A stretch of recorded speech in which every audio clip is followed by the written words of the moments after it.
Good evening, y'all. Welcome back to another nerdy Sunday night. Hopefully a Sunday night in which I don't horribly break my computer in the midst of trying to make something happen. I'm Jeff. It's lovely to see you all again. Thomas, good to see you as always. Yes, we'll be a little bit more careful with the setup this evening. Not that if we zoom out from the carefully cropped starting image, you'll see there's still a fair amount of chaos. But let's zoom back into that starting. Yeah, it's nice and clean and focused on this here Raspberry Pi Pico,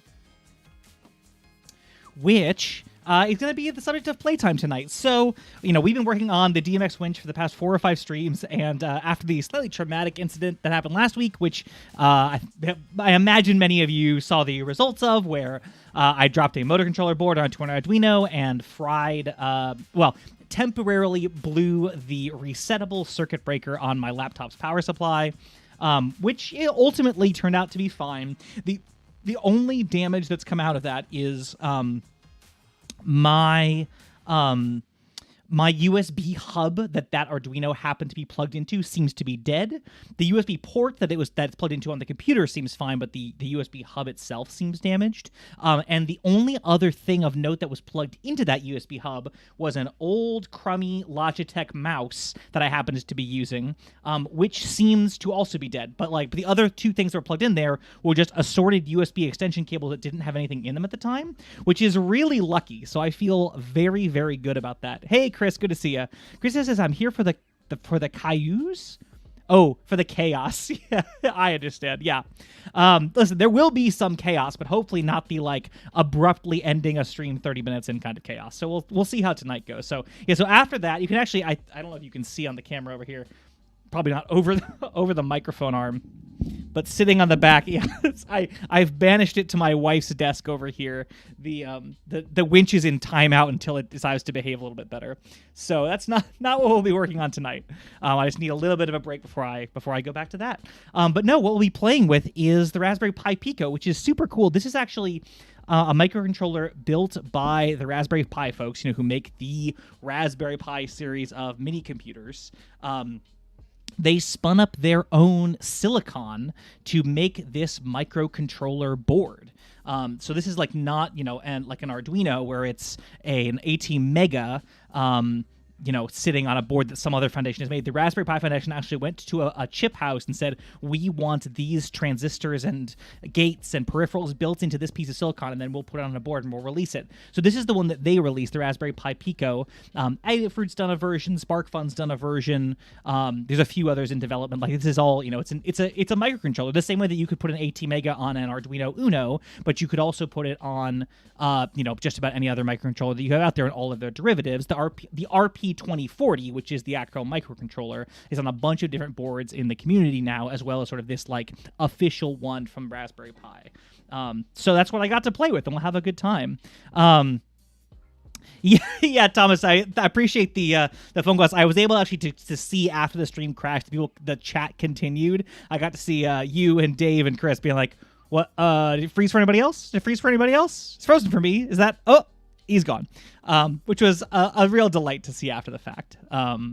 But yeah, so it's going to be a semi-physical night. It's going to be a lot of programming. It's going to be a lot of poring over data sheets together, trying to figure things out. Like I said, the goal of tonight, or maybe I haven't said yet, the thing I'm going to try and do to sort of give myself an impetus to try and do something with these boards is make it output DMX, right? Which is very much on brand, I think, right? That's been the theme of most of the project recently, is there somehow DMX integrated. But why specifically that on this board is because the RP2040 has a really interesting facility called programmable I/O. The other exciting thing for me this week, and this is just a little bit of inside baseball, but for those of you who've been here for a long, long time, and Chris and Thomas, who I see in the chat, who have both been here ages. Chris, you were since basically the beginning of the electronics bash back at the beginning of the chaos last spring.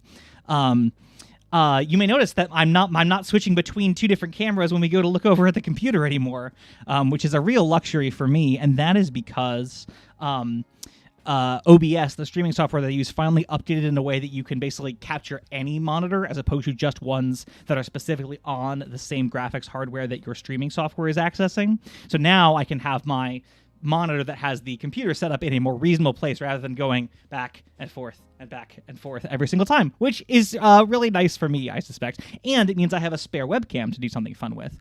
So what I thought was, well, I could, put a view on some kind of the tools or something, but I was having focus issues, and then I remembered we also have the Epoch cam, the phone-based cam, to do this. And because I think we're going to need the oscilloscope tonight to do some measurements with, as we start, figuring out whether we've got, the frequency calibration of this programmable I/O, which I swear I will get back to in a second, and things like that. Now we can have a camera that is dedicated to the oscilloscope. It's not, it's not the clearest camera. It's not the most sharp and in focus camera that there ever was. But for the purposes of this evening, how close can we go? Can we zoom? Yeah, look at that. So if I'm going to be like, hey, look at our peak-to-peak voltage is currently, it's currently nothing. The probes aren't hooked up to anything. But here, I could hook them up to something. You can see it's going to be a little chaotic as I just move them around. But here, let me hook up the red probe here to the test points, which should be, let's see, 1 kilohertz square wave. So here, maybe we will go in here. We'll zoom out just a little bit. We'll turn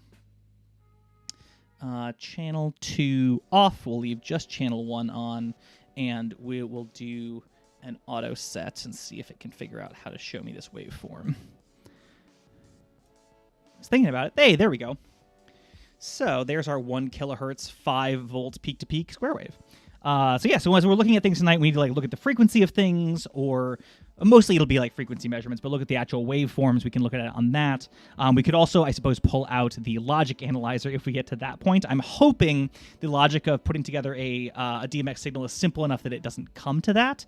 But we're just going to see how it goes. It's going to be kind of an experimental night, I will entirely admit. But that's mostly just exciting for me because it simplifies my life here quite a bit, which will be nice because tonight, as we're slogging through all of the Raspberry Pi Pico documentation, the simpler things can be for me, the better. So what was I talking about? Oh, programmable I/O. So with the Raspberry Pi Pico, the RP2040 microcontroller has this neat thing called programmable I/O. And basically what it does is it allows you... So this is... Let me go back to the beginning. There's 2 documents we're going to be referencing a lot tonight. One is the Raspberry Pi Pico datasheet for the RP2040 microcontroller.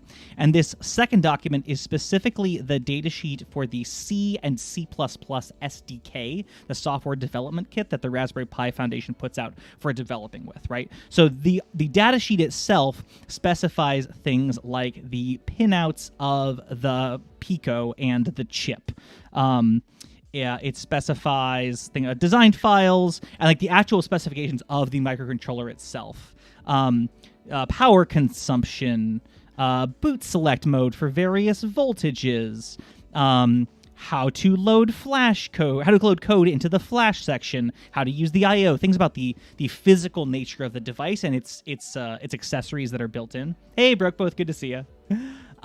Yes, Brooke, as you mentioned in one of the comments on last week's chaos video, we're gonna have a little fun with the Raspberry Pi Pico this week. So this other document, the C++ SDK, is more about, so we have all of these hardware peripherals and registers defined by the microcontroller itself. Let's see. Actually, this is not the document that I want. This is the introductory document. What I want is the full data sheet. So let me just pull that up real quick.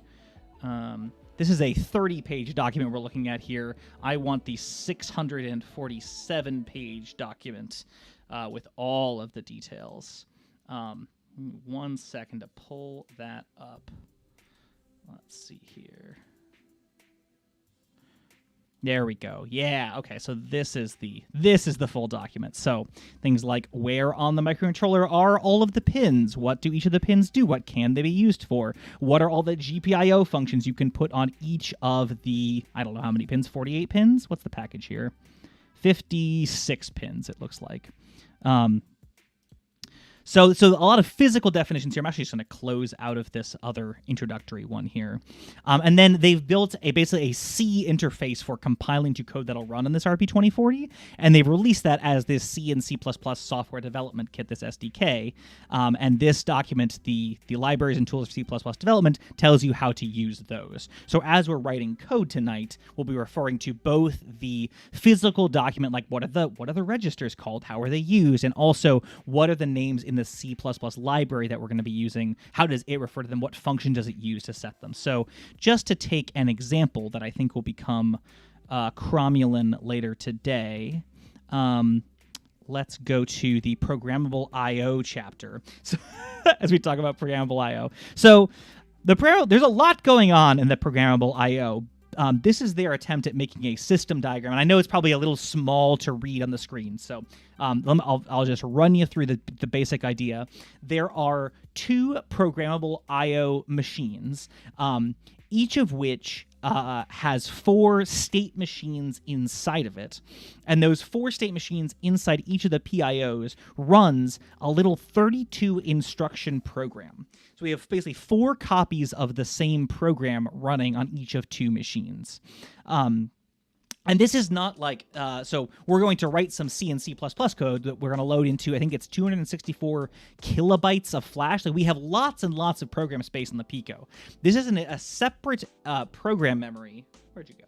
This is a separate program memory with its own special programming language that you can do like very fast, very timing specific data processing on the inputs and outputs directly. And they had, so each of the 2 programmable I/O chunks, is there a name for those blocks? Each of the 2 PIO blocks has 4 state machines. They all run the same code. They each have a pair of FIFOs, first in, first out shift registers. So this is how you get data in and out of your station machines. You can push some data to it, and it'll react to it and do something to the inputs or outputs. Or maybe you're taking data in from some input pins, processing it using the state machine. It's going to the other FIFO, and that's going back out to your code or what have you. So let's see, a few more pieces. This is not like it's meant to be a thorough introduction to what the PIO is. This is just an overview, and we'll get deeper into it later. But basically, you have a very simple little tiny. You have basically 4 tiny microcontrollers. Sitting right next to the input and output pins that run a very simple but very timing specific bit of code that you write. So if you wanted to do something like pulse width modulation is a thing that we might do, and there are peripherals on the RP2040 that have built-in pulse width modulation. But pulse width modulation, right, is essentially turning a pin on for a certain number of clock cycles of the system, and then off for a certain number of clock cycles of the system, or maybe at some division of maybe it's not based on system clock cycles. Maybe it's at some slower multiple of clock cycles.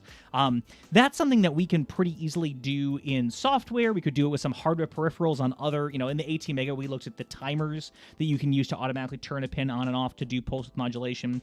In the RP2040 system, what you could do is write a little tiny piece of code that you write in some data to these FIFOs that communicates how long a pin should be on or off for, and then the state machine runs that code, and then it does not need to interact with the rest of your system peripherals or your software at all.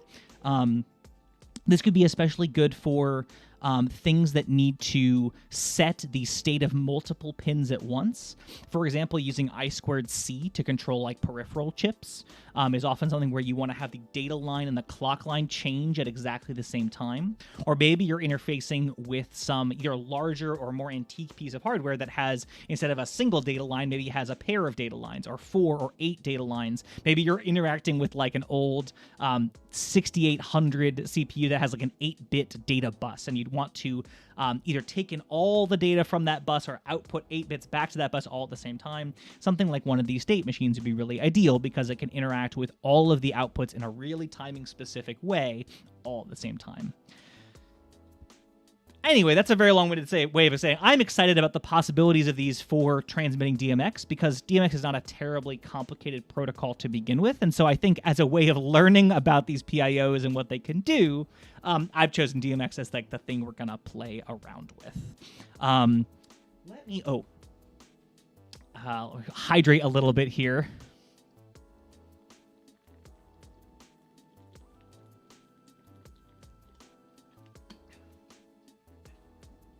I know that was like the most like rushed and excited explanation. I just think this is a really cool piece of hardware that I'm excited to play around with. I've done a little bit of playing around. I have the basic. I wanted to make sure that I could upload code to the Pico and actually write a little bit of basic code for the state machines before we started tonight, because I didn't want to be like struggling with step 0 all night. We've certainly been there before.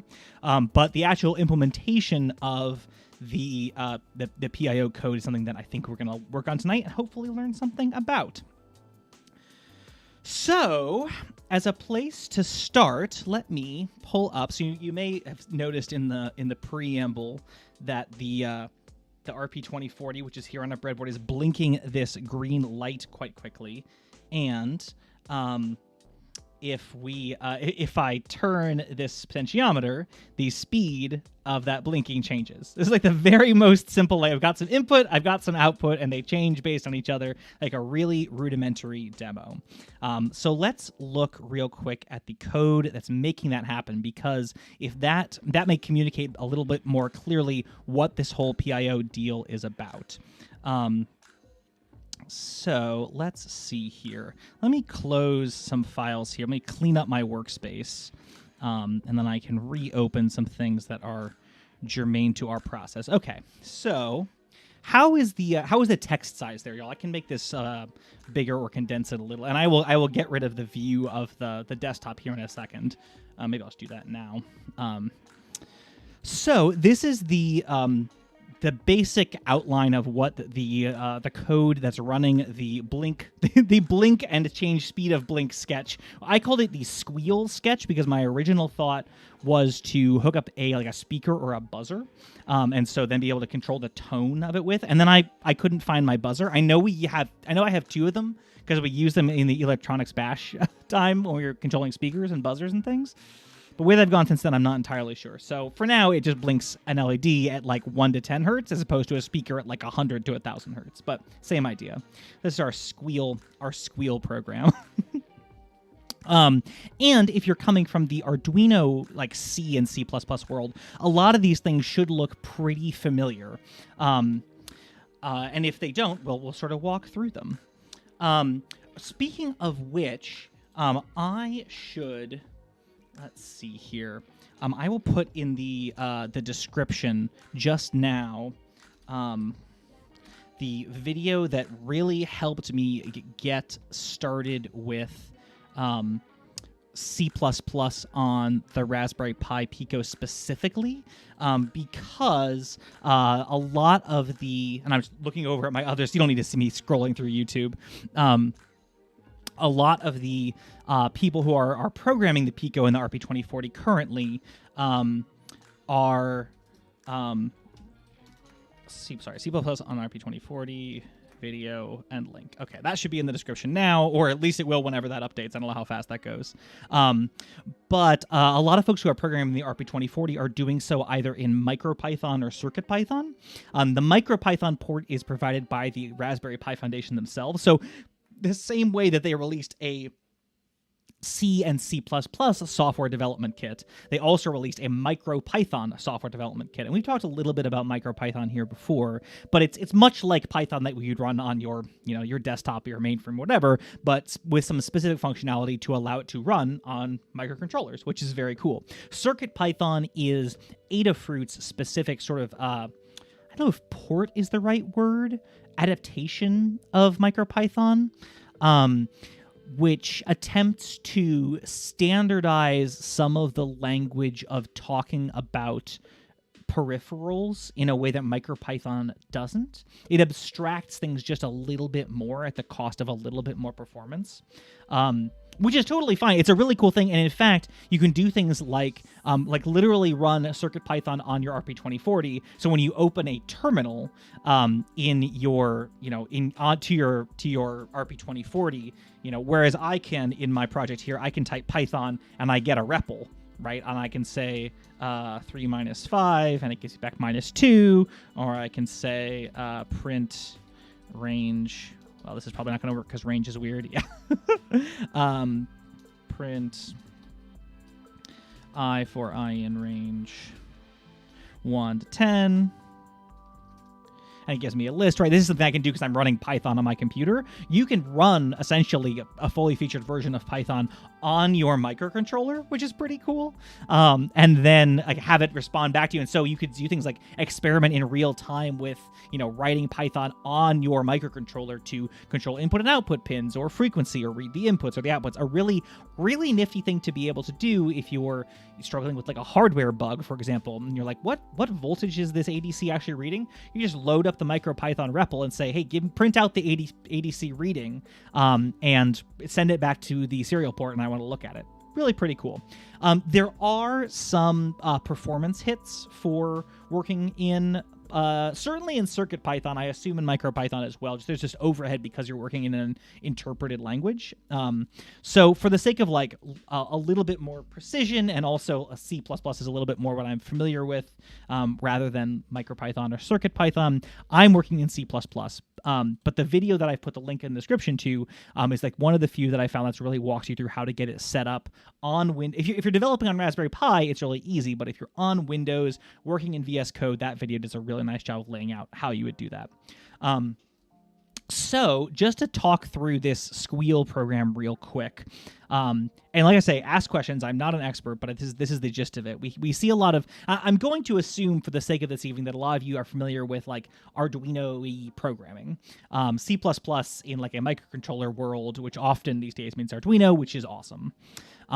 We have a bunch of include statements at the top here, just bringing in other libraries and other files for us to use. So the standard I/O library, the standard library for the Pico, some specific hardware peripheral bits of code for controlling input and output, the analog to digital converters, and the programmable I/O.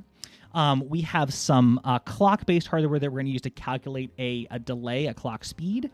And then we're actually going to bring in this file squeal.pio.h, and that is actually an auto-generated bit of code that is going to take this PIO program here that we'll look at in a second and turn it into something that we can upload to the microcontroller. Oh, Thomas says fork is the term I was looking for. Yeah, fork is maybe right, except that it's like, the development sort of proceeds in lockstep. It's like they're not diverging. It's like CircuitPython is more of a layer of intercompatibility on top of MicroPython, is my impression. Not a super expert in any of that, but that's sort of my impression of that thing. Here's something, if you're coming from the Arduino world, you may not have seen before. So the Arduino IDE, our old friend, the Arduino IDE and its environment, and the various, extensions for VS Code, if you're working in that, they do a number of things to the code for you, so you don't have to worry about them. One of them is this code signatures process. So if you're, used to working in Arduino, you're probably used to seeing like, I just write a function and then I can call it somewhere else. But in working in a C++ environment, we want to make sure that we declare that there are functions. Basically, we have to declare what the functions are before we can reference them in code. So up here at the top of my code, I'm just going to say, hey, sometime later, there's going to be a function called start squeal. It's going to take four variables, a PIO, one of our two PIO blocks, a state machine number, an offset, which is actually a memory location of where our code is going to be, and a pin number to apply it to. And also I'm going to have a set frequency function, and again, it's going to provide some data. So I just need to make sure that the program knows this up here, and then it's happy to say, okay, well, I'll be on the lookout for this start squeal function, and then when you call it, I will have, by that point, gone and, compiled it into my code, and I will be okay.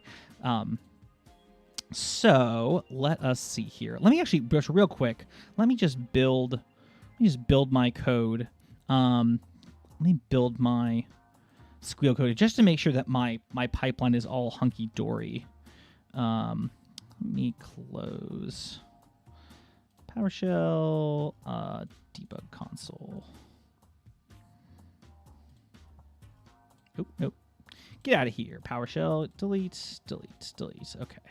And build. There we go. Building. Finish with code, exit with code 0. Great. Excellent. So that's what we want to see. So that is the sign that things are building correctly. And I'll show you how we get the code onto the Pico in a second here. But let's finish going through the code. We have a few variable definitions here. We have some integers, the pot pin. In my case, that's where the potentiometer itself is hooked up just to pin 26, which is one of the pins that has an analog to digital converter on it. Output pin is pin 0. LED pin is pin 6. I think I'm not actually using that LED pin anymore. We're just using pin 0 here to blink this green LED. Maximum and minimum frequency, 1 hertz and 10 hertz, and those will be the variables that control as I rotate my potentiometer. The slowest it goes is 1 hertz. The fastest it goes is 10 hertz. So the idea was I would write this code with the LED, I'd hook the speaker up to it, and then I would make those variables like, 100 hertz and 1,000 hertz, and they would change between them, but here we are. Let's see here. What order to talk about these things in? So in Arduino land, right, you're used to having a setup and a loop function, right? You're used to seeing things like void setup, code goes here that gets run once, and void loop, and that code runs over and over again, right? This is the sort of like the Arduino paradigm of things, because it's a very simple programming pattern that a lot of microcontroller programs use. What's actually happening under the hood is when you write these two functions inside of your Arduino IDE, before the Arduino IDE or the extension of VS Code or whatever hands that off to the C++ for ARM compiler to turn it into the bits and bytes that can be uploaded to your Arduino, what it's actually uploading is a piece of code that looks more like this. It's a function called main that calls your setup function, and then while true calls your loop function. Right? And that's the mental model we all have of this, right? Is when the microcontroller boots up, it runs the setup function once, and then it runs the loop function over and over and over again forever, right? But what the compiler is looking for is a function called main that it's going to run, and only run once. It's going to run on startup. So in a non-Arduino context, we basically have to reinvent that paradigm for ourselves if we want to, by putting any code that we want to run once at the beginning of our main method. You can see we have some initialization here. We initialize standard I/O, GPIOs for various pins, and so we don't need to get super deep into the details of how exactly this comes to be. And then here's our while true. So like once we've done all this setup once, then I'm going to just do these things over and over again. So let's see. So for example here, let me change this to 100. Basically this is saying with this is 1,000, every 1 second take a reading of the analog to digital converter, convert that to a value between our minimum frequency and our maximum frequency, and then call this set frequency function with that new value. And the set frequency function basically just clears out the FIFO that we were talking about earlier, one of those streams of data from our core, from our actual code running machine to the programmable I/O. This says just clear it out in case there's something hanging around in there we haven't processed yet, and then stuff into it this value based on the frequency we provided. And this is basically setting a variable inside of our programmable I/O so that it will, based on the current system clock frequency, blink at the appropriate rate that we want it to. How it handles that actually is in the PIO code. Sort of makes sense so far? I know I'm glossing over a lot because I'm excited to get to the meat of it, but I don't want to leave anybody contextless for what we're going to try and do tonight. And then there's a start squeal function that just initializes our PIO program, and it sets the initial frequency to 5 and then enables it, right? Let's look a little bit about what that PIO that PIO code actually looks like. It looks a lot like any other assembly language. So if you've ever worked in like DOS assembly or other ARM assembly, it's dealing with like moving individual bytes and words around between different registers based on certain conditions, and that's basically it. And this is a very, very simple programming assembly scheme. I think it has 8 instructions total, with a variety of ways you can use them. And we'll look at those in a second here. But as you can see, this is my first PIO program. Here goes nothing. I was feeling a little sassy when I wrote this. we have these words with a period in front of them, these dots, and those are basically instructions to the preprocessor. They're not part of our code, but they're going to allow us to do things to our code, like set its name. This program is called the squeal program, and if we want a full list of those directives, let me see if I can find them in here. Dot program. Oh, here. You know what? We'll find them by finding one of the more obscure ones. Called wrap target. Oh, no, we won't either. Let's see. Where is my programmer's model? Assembly direct. Here we go. Directives.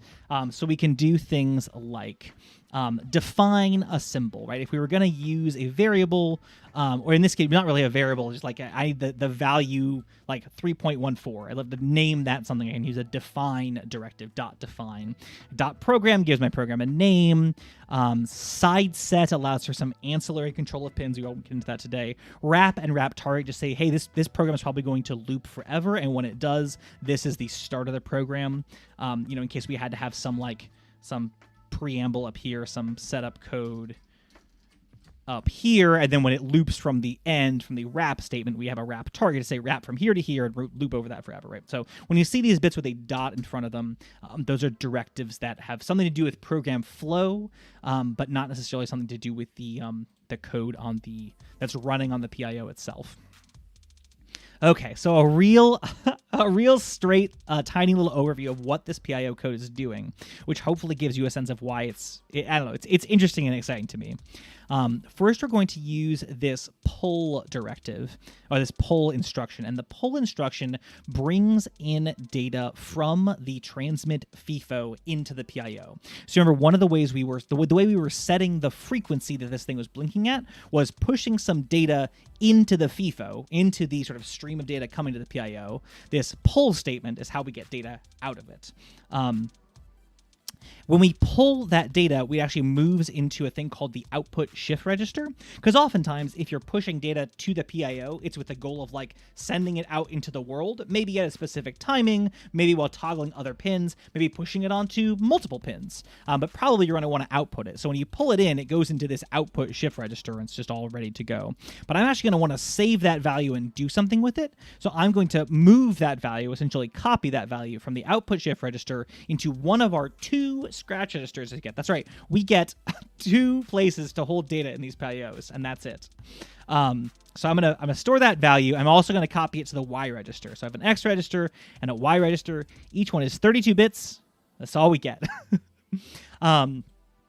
And here's how we're going to use that number that we've loaded in from our FIFO into our OSR. Here's what we're going to use that to determine the frequency of flashing.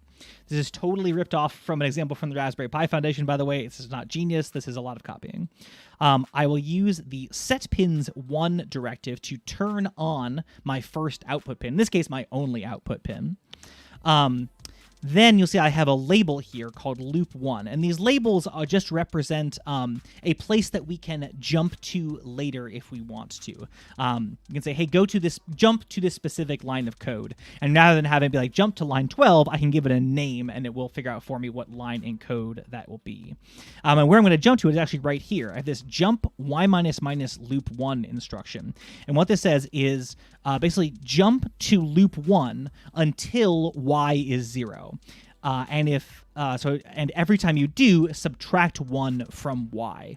So if y is non-zero, jump to loop 1. So if y comes in as 1 million, then we count. How do I explain this?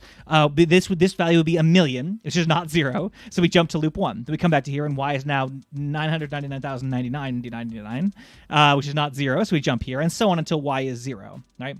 Then we turn. So we've done maybe 1 million clock cycles here.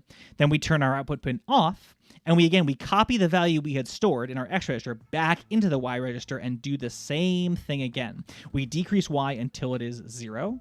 And then we finally get to move on to our next line, which is wrap, which jumps us back up to our wrap target, and we start all over again.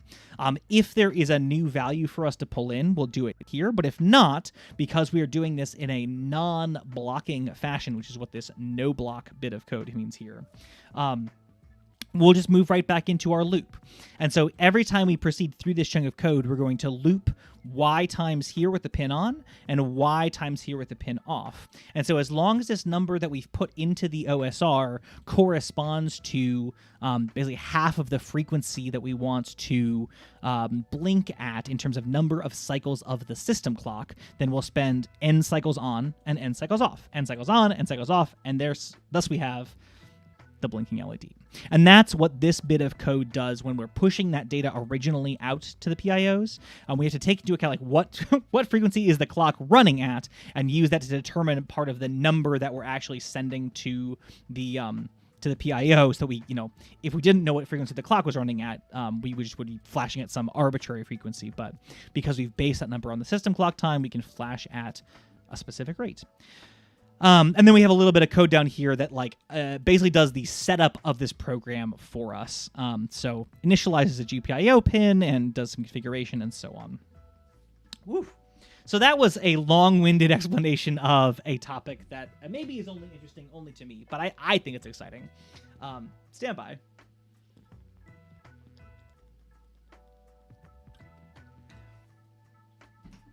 Okay. So, where to start on the world of getting this to be DMX? So, the thing that I'm most excited to, well, not most excited to, that's unfair. I'm excited about all of it, you might be able to tell. One of the things that I'm excited to try out is another piece of functionality about these about the RP2040 that we're going to learn about together, which is the direct memory access functionality, the DMA. Let me see here. Where in our manual here we go, DMA, the direct memory access controller. So DMA is a feature you might be a little more familiar with if you've ever worked with old DOS machines or Sound Blaster peripherals or something like that. There are a lot of bits of functionality in a computer system where it'd be really helpful to be able to just shovel data from one place to another really fast. Things like, for example, your sound card, right, which needs to be getting 44,000 samples a second. Even if they're 8-bit samples, that's a lot of data. Something like displaying an image to a screen is essentially shoveling data from your hard drive to your graphics card, so that it knows something about what colors are supposed to appear on the screen. And then it's shoveling data out of your, say, HDMI port to your computer, but that's a separate process. But a lot of times it'd be really helpful to be able to say, hey, I don't want to have to think about in my code the fact that I'm going to need to be shoveling a lot of data very quickly from one place to another. Wouldn't it be great if there was something behind the scenes that could take care of that for me? And it turns out there is. Direct memory access controllers are sort of designed to take places in memory and very quickly shovel them from one place to another. It even says here that data throughput of the DMA is also significantly higher than one of the RP2040's processors, which is great for our purposes. So what we're going to set up, we're going to try setting up a DMA to do is to take the data in our system that will be our DMX data and shovel it to our PIO pins, our PIO controller for us, so we don't have to worry about manually loading it into the PIO. So let's start by starting a new project here. So I'm just going to bring up my Explorer. I'm just going to copy things over, and we'll call this DMX PIO. All right, now I need to do a little bit of work to make this functional. We'll go into our CMake list. So CMake is one of the build tools. DMXPIO.pio,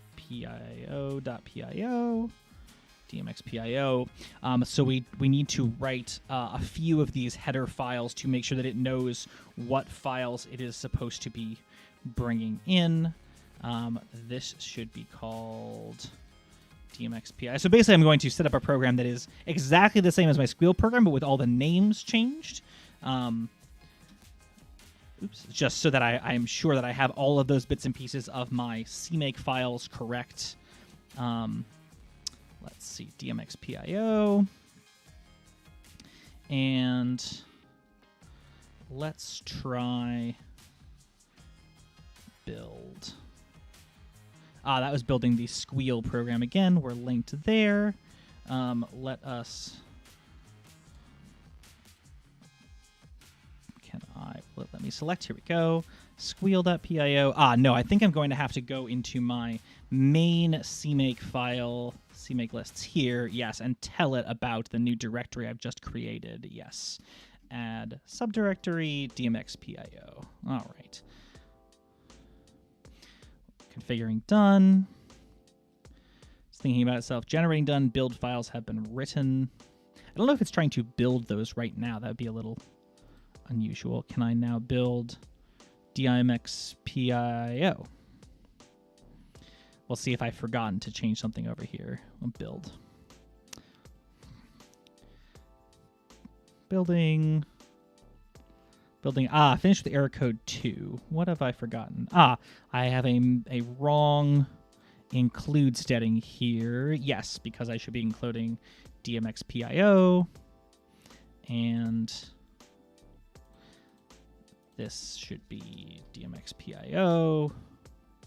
And this program is called DMX PIO. And let's try building that. I told you this is going to be a night of kind of like lots of code and experimentation.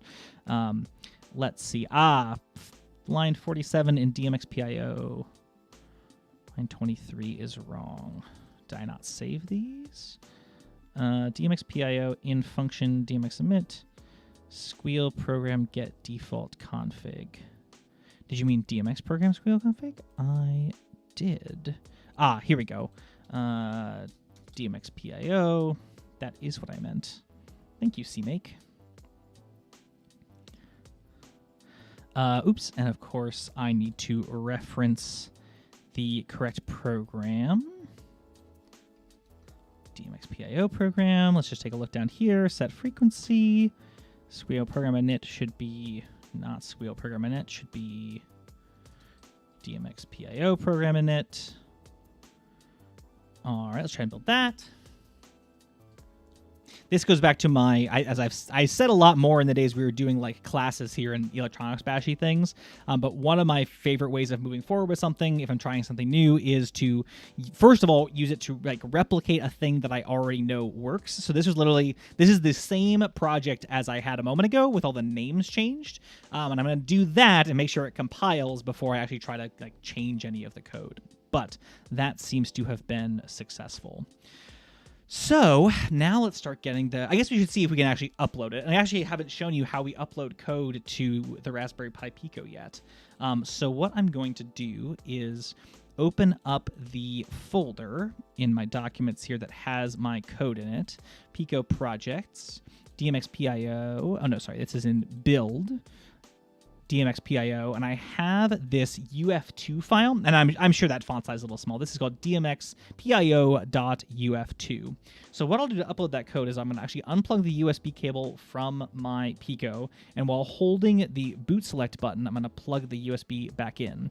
And what it's going to do is actually identify itself to the computer as a USB drive, and then I'm going to drag and drop that generated UF2 file into the USB drive that is the Pico. And you'll see it drags it in there, then it automatically disconnects, and then it runs that code right away, which is still working as before, which is a great sign. There are some ways of making that process a little bit less hairy. There are 3 debug pins right on the end of the Pico here. And if you hook up either a debugger or you can use a second Raspberry Pi Pico as one of these, you can set up a debugging workflow where you can upload code without having to like plug and unplug it every time, which is kind of obnoxious. So there are better workflows. I'm still a noob, so I'm not there yet. So let's see here. So let's work on getting our DMA set up. So now we have this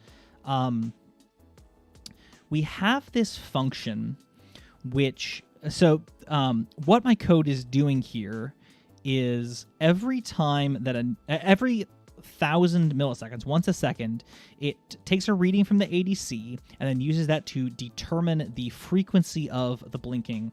And the ADCs on the RP2040 are 12-bit, which is why we are dividing the initial result by 1 left shift 12 to sort of scale the result that we're reading appropriately. What I think we might do is I'm just trying to think of a use case that's going to allow us to use something like data in our system. Let me rephrase this. So the point of a DMA, right, is to shovel data from one place to another, and that's what I want to get working tonight. And one of the ways I think we might use some of this existing code to test whether the new code works is, so I'm looking at, okay, I have a function that causes an LED to blink at a specific frequency. What if instead of using an analog to digital converter and doing that manually, what if we instead created an array of values somewhere in memory and used DMA to shovel those values to this function rather than reading it from the ADC? That seems like a pretty straightforward way to test that functionality, and moreover, that my understanding of that functionality is correct. So to do that, let us do one of my favorite things. Let's steal a little bit. So let's go into Raspberry Pi Foundation's DMA examples. And let's see here. Pull up our Hello DMA example. Can I should say, can I go to dark mode? Which I know GitHub has now. I don't know if I can without signing in.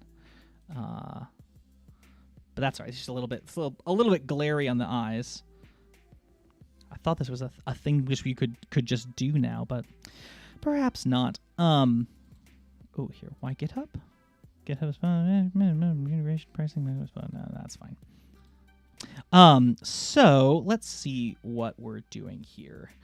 Standard IO, standard lib, include hardware/DMA. That's a thing we'll definitely want to do. So we will include hardware/DMA.h.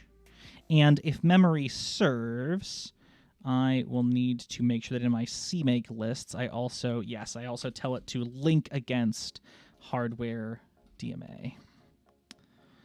All right. So there's that. Let's go back to our example here. Data will be copied from source to destination. So for the purposes of this Hello World example that they've written for us here at the Raspberry Pi Foundation, they basically created two arrays that they're copying from one to the other. So I'm going to do a similar thing, but I'm going to create an array of data. So I'm going to say, here, let's see, I don't need this LED pin. I guess I do need these input and output pins. I'm going to say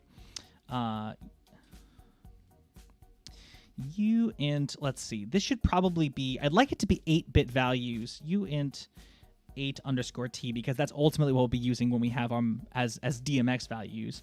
Uint 8_c DMX data 512. Right, we're not going to initialize it yet, but we will in our code down here. So we'll say from for int I equals 0, I is less than 512, I plus plus, DMX data, I equals 0. And we'll fill that with something more interesting in a little bit. Actually, you know what? Let's just make this int I divided by 2. And that'll give us the value. So places 0 and 1 will be 0, 2 and 3 will be 1, and so on and so forth up till the last pair of values in our 512-byte array will be 256. That'll give us a nice ramp of values for us to play with. So that'll be our source, and our destination is going to be our PIO. Our PIO. So let's steal from another example here. Let's see here. So this is the initialization code I wanted to use. Yeah. So there are something like 18 different DMA channels you can use. You can have basically up to 18 different bits of code shoveling for you in the background. But I only want to use one. But rather than trying to have to keep track of like which ones you have and haven't used, there's this very handy DMA claim unused channel function, which allows you to say, hey, just get me a DMA, get me a direct memory access controller that I'm going to use to like shovel some data with, please and thank you. So we'll do basically, I'm just going to use this line of code here to set up our DMA. And let's just go look at real quick at this DMA claim unused channel function in our SDK. data sheet. We'll say DMA claim.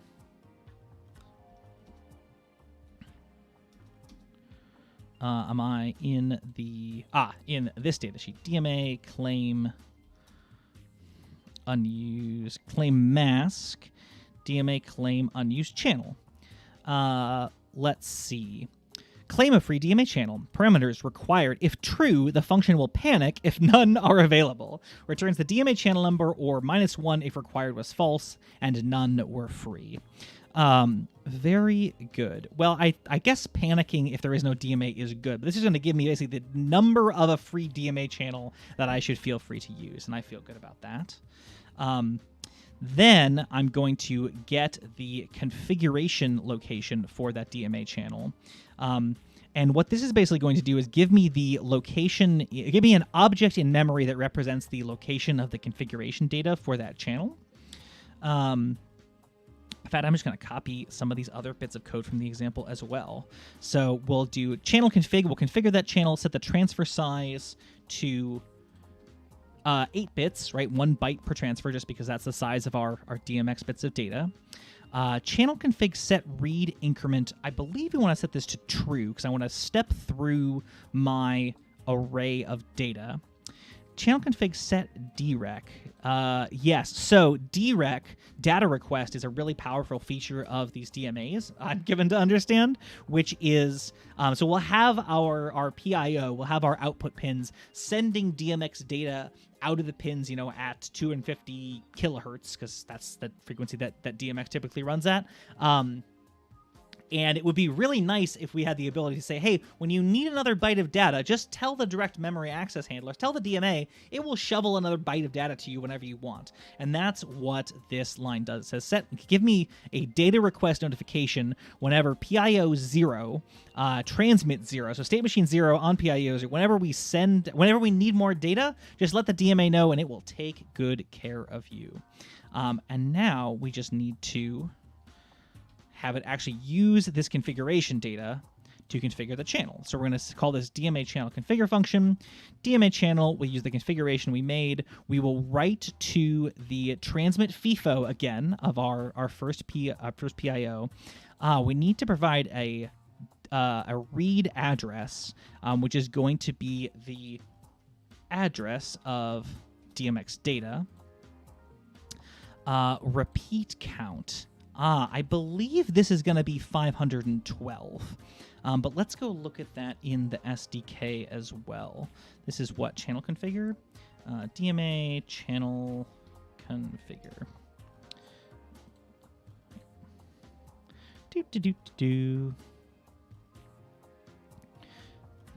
DMA channel configure. Uint transfer count, the number of transfers to perform. Okay, so yeah, so I would like to perform 512 transfers before this ends, and false means yes, don't start yet. That sounds good. Although maybe we could. We'll have to call a separate function to make that happen in a little bit. Let's see here. So that should set up our DMA, and let's see here.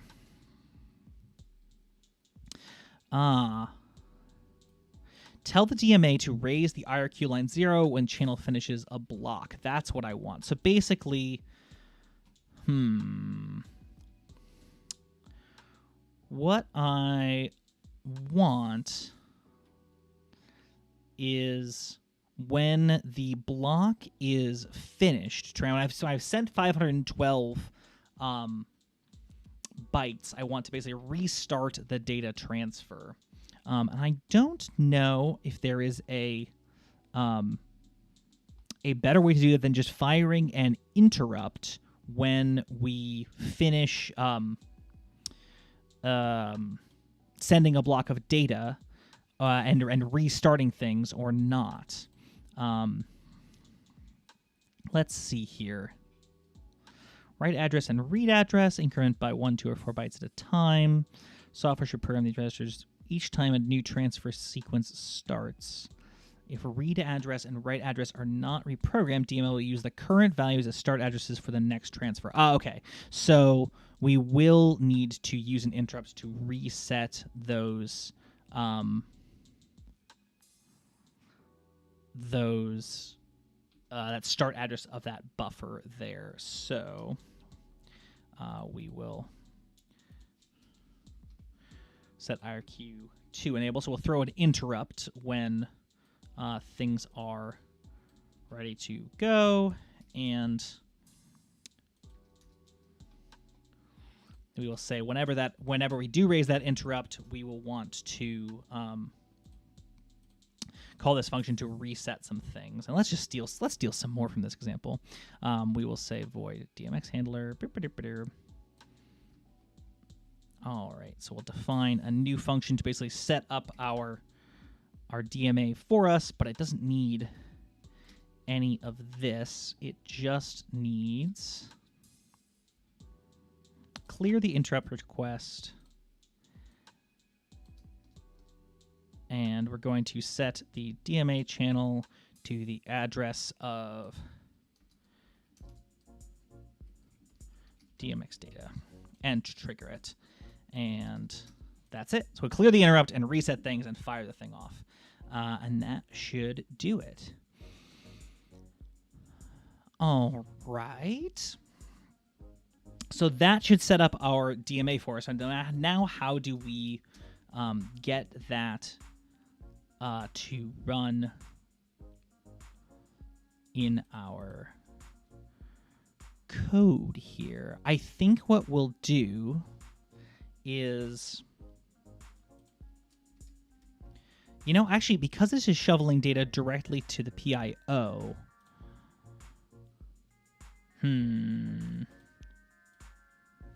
so we're sending it values from 1 to 256, and if those were, we could directly translate those into frequencies, except that we're shoveling this data directly to the PIO. That's going to be less than ideal unless we really slow the frequency of the PIO way down.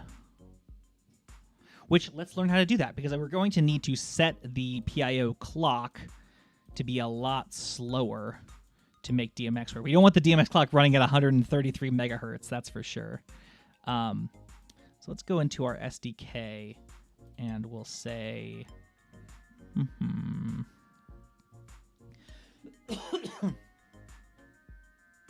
PIO instruction set. Let's see, I want hardware PIO. And let's see what my functions are related to configuration and clock. Clock divider restart. Clear FIFOs, drain FIFO, get blocking, set program counter.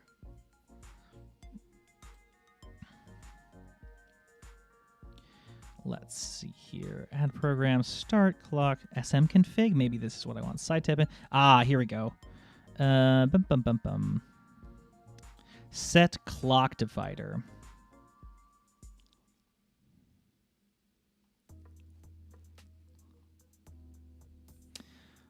Static void SM config set clock divider and divider. Okay, so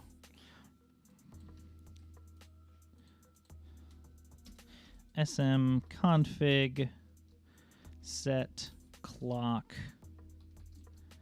divider. Oh, set clock div. Set click div is what it should have been. Set click div. And it takes two parameters, the configuration, the address of the configuration, and a divider. So if we normally run at system clock speed,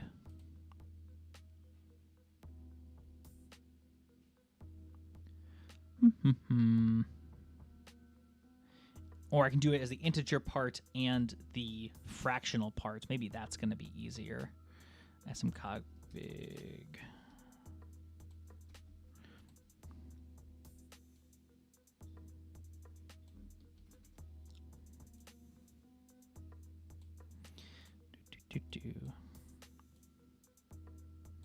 Actually, let's do that, and we'll just set that divider to 1 and 0.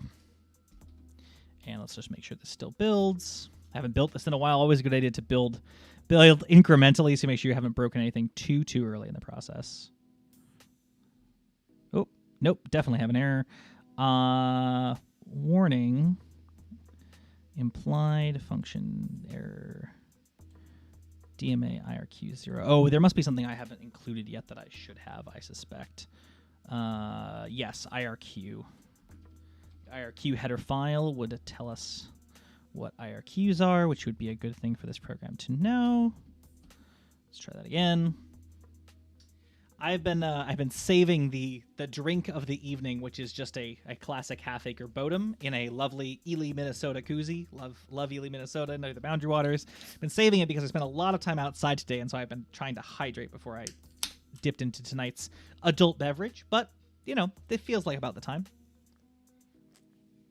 As always, are y'all drinking anything interesting tonight? No pressure. If not, always water, always good. Let's see. Oh, LED pin. Undeclared. Well, yes, because I deleted the LED pin. Guess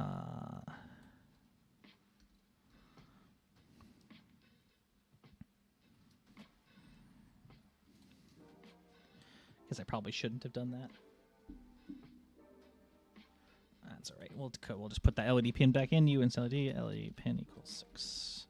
And what are my other DMA channel undeclared? At line 46. Well, let's see here. I probably needed to declare... Oh, as an int, yes. They've declared it up here. There we go. Let's try that again.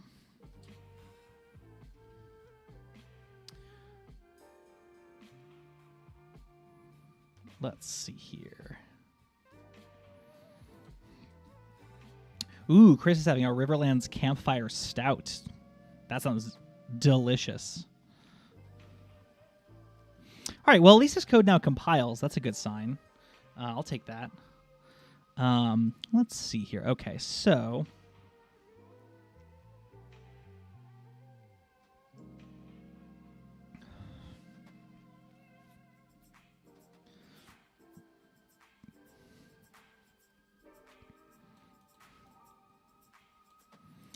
I think what we're going to do is just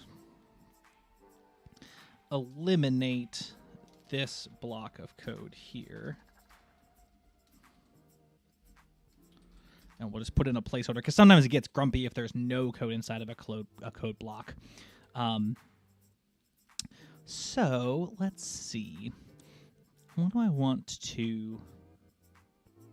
Should just replace this. Like this PIO code doesn't really make that much sense with this new program we're writing. So let's blow this away as well. All right. So what we'll do is pull block. And here, I think there is a PIO example that I can steal this from as well.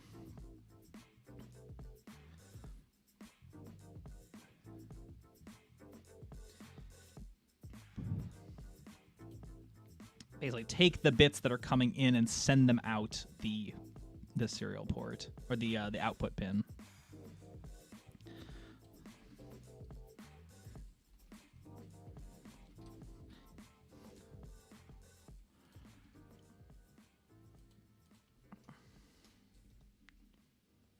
All right, and I have no idea how slow this clock should be to really get me there, but that's okay. Actually, you know what? Maybe we can...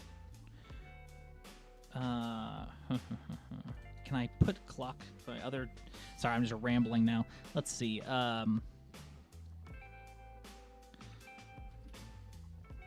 So I would like my clock to be... I'd like to divide it by hertz divided by 2,500. Or 250,000. And we'll need that to be an integer. If we just do clock div, it can just be a float, which is nice. clock div. Let's build that.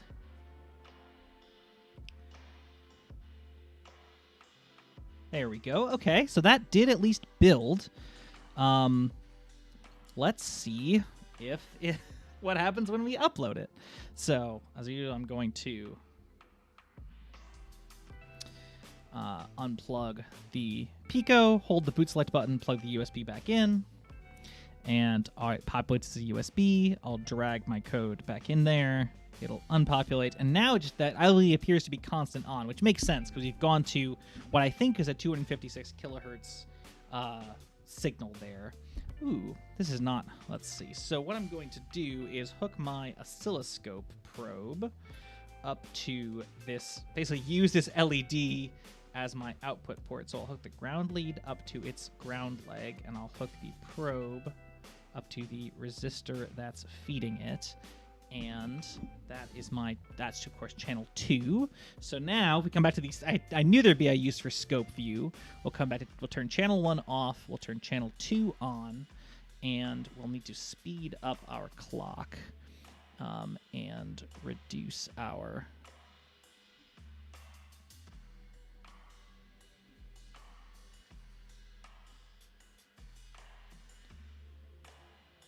I want to make sure that I'm on 1 times mode. Okay.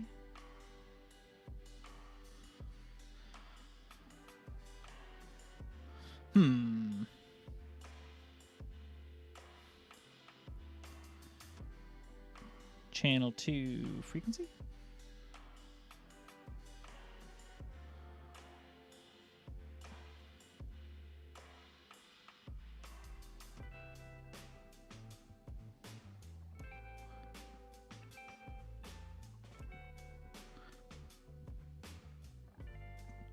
Channel 2, cycle RMS, VMX, VMin, VTop, VBase, VAmp, overshoot, pre-shoot, rise time, fall time, width, minus width, duty cycle, delay to B, frequency. So we seem to be, let's put our cursors on screen there. Actually, let's put this into, oh yeah, we are in DC coupling, which is good. We can put our cursors on screen. Source is channel 2, type is voltage, and we can move our cursor down.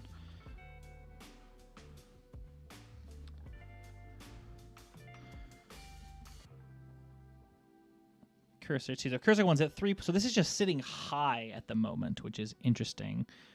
So something has definitely gone wrong because our cursor has our signal is not changing at all. Let's just undo our clock speed directive.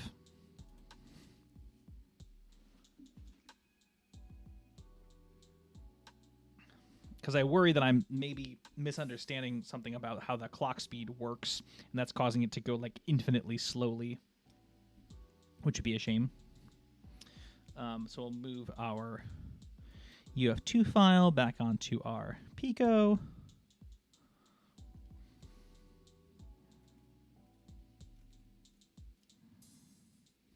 We're going to come back to the scope. Still nothing.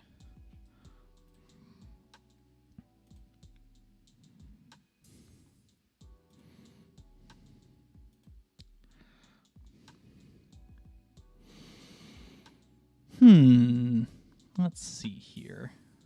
So let's see, let's get rid of some code that we're no longer using. Start squeal. We don't need, I guess I don't know that I ever called PIO set enabled. That might be good. And I also have to initialize it. Well, that would also be good. Init and enabled. Okay, let's build that. So maybe I just wasn't initializing that code at all. I guess you didn't really see that, but that's all right. We'll see here. Oh, finished with code 2. Pin. On pin 0. Build.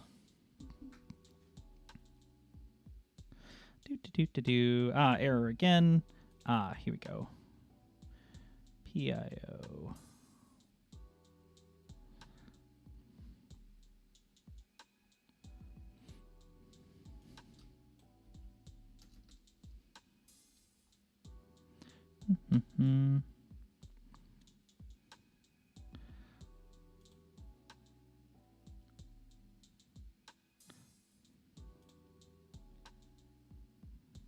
PIO 0, SM 0. Now, hang on. How was I doing this in my squeal program? Let's just go back to that. Start squeal.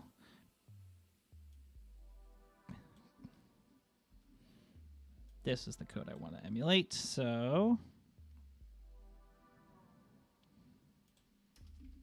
PIO equals PIO 0. Offset equals the address of the DMX PIO program. We will init on PIO 0, 0, offset on pin 0, PIO state machine 0, true. Okay, let's build that.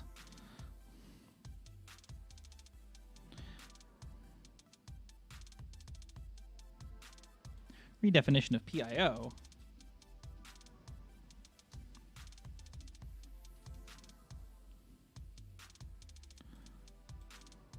I did them already up here. All right, so we'll just clean that up then, and we'll build down here.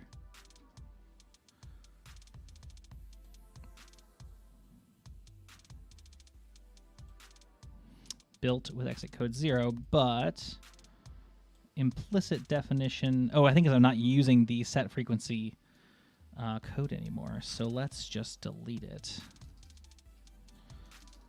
And we'll delete the labels for it as well up here, which I think I already did.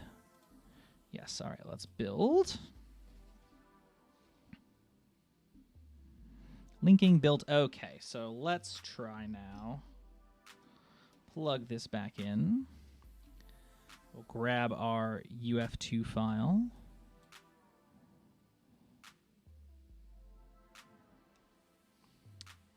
Now, now our voltage is sitting at 0. Interesting. Well, at least it's different. So that's nice. Let's see here.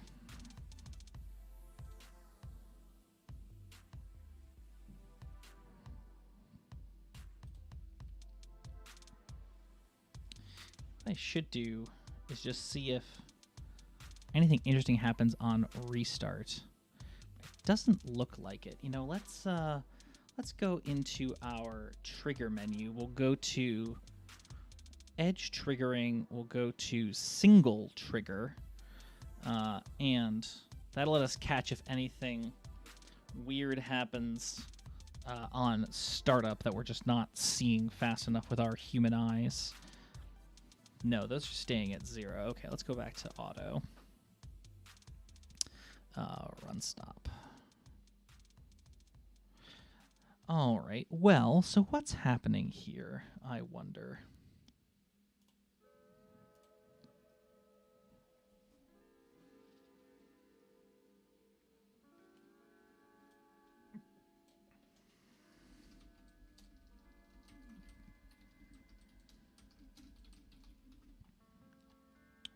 Let's see, am I not setting the data correctly? Where's my data I equals? Just make sure some of this data is not 0. Maybe that's the issue. Let's build this again.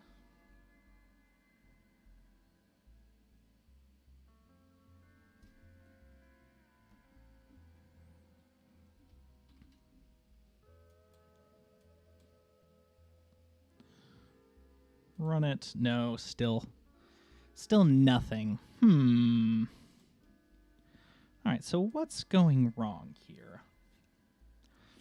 Set data channel, clean on new channel, default config. And this actually should be firing off that DMA handler, so that's good.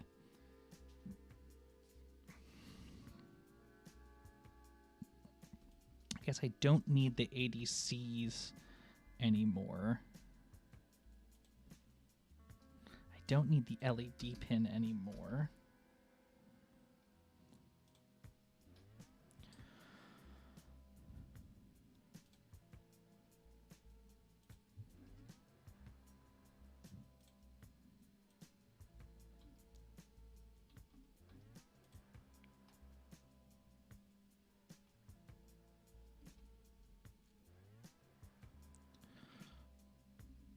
Let's see. Maybe my clock configuration is still what's throwing me off. Let's build as with no clock configuration. I realize this is probably like this tonight. I will totally be honest. Tonight is for me. Tonight is just me working on this project, talking out loud. I imagine most people have left, and that's totally fine. I just need a night of like just not working on the winch, just puttering around, writing some code, seeing what would happen. So far, not a whole lot, it turns out, but yes, because we still got no blinkies, no flashies, nothing on the scope. Okay, so what's happening here? What am I? Here, let's write back in. Let's see.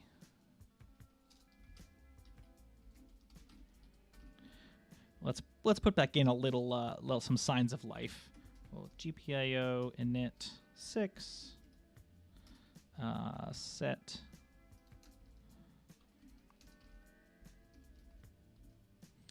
consecutive pinders. Oh no, that's not what I want. What was my GPIO setter? GPIO out. Let's just give ourselves a little blinking LED so we know the thing is alive. We will say sleep for 50 milliseconds.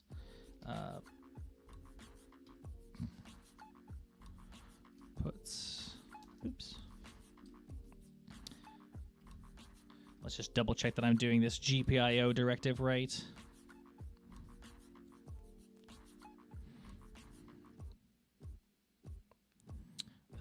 SDK, naming conventions, hardware, PIOs, ADC, GPIO. Let's make sure I get the right name of this function here. Function list, set functions, pull up, pull down, set IRQ.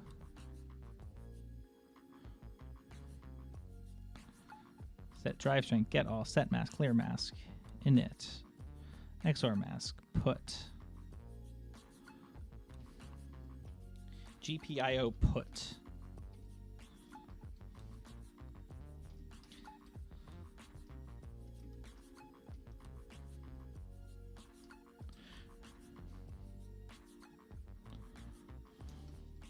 Pin true. Sleep milliseconds 250. GPIO put LED pin false. Build it.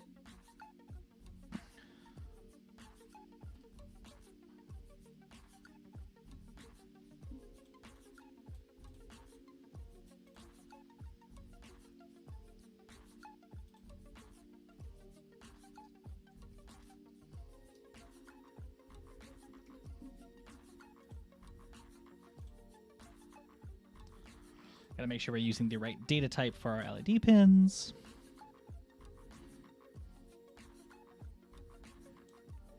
Oh, I've already defined my LED pin. Well, then never mind. We'll just build it again.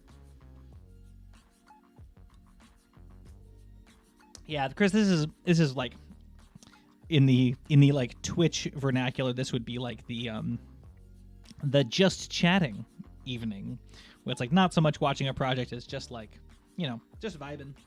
So happy to be vibing with you here, Chris, and whoever else is out there, and maybe whoever else is turning this on at a later point to just like vibe along as you're working on projects. Good to see you. Well, good. Well, so now we have our like signs of life indicator, that yellow blinking LED. So that's nice. Lets us know that the code is actually running as we figure out what else is going on.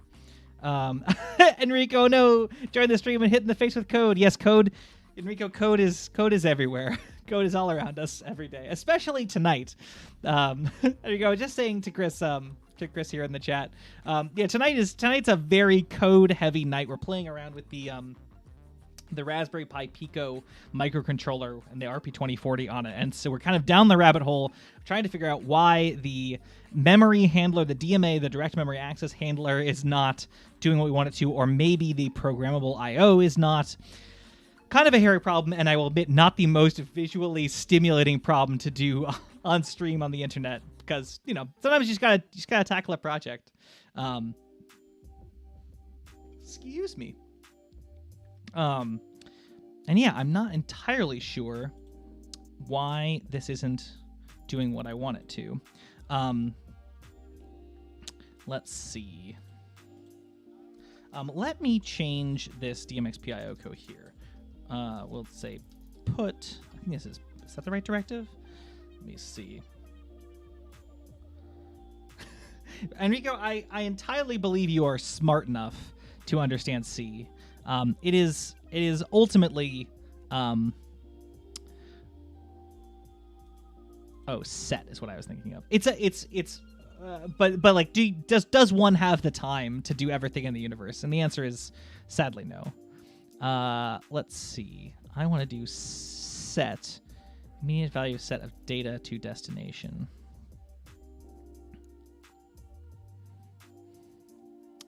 IRQ, no. Let's see. Destination. Set destination. Set pins. Set pins 1. Set pins 0. Okay. Let's see if this will build. This should give us a very fast square wave. Maybe too fast. Let's maybe divide the clock by something. Really, I'm just looking to like try and figure out, like, is it the programmable I/O that is broken? Is it my direct memory access that is broken? I'm not entirely sure. So let's just reload our code here. Reload. And still nothing on the scope, which makes me think my programmable I/O is what is the problem.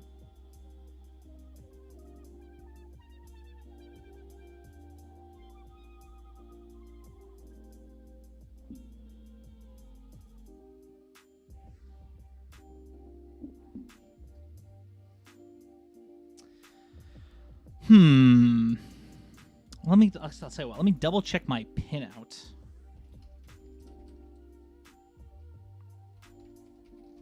Let's see here. Make sure I'm actually, what I think is pin 0 is actually pin 0.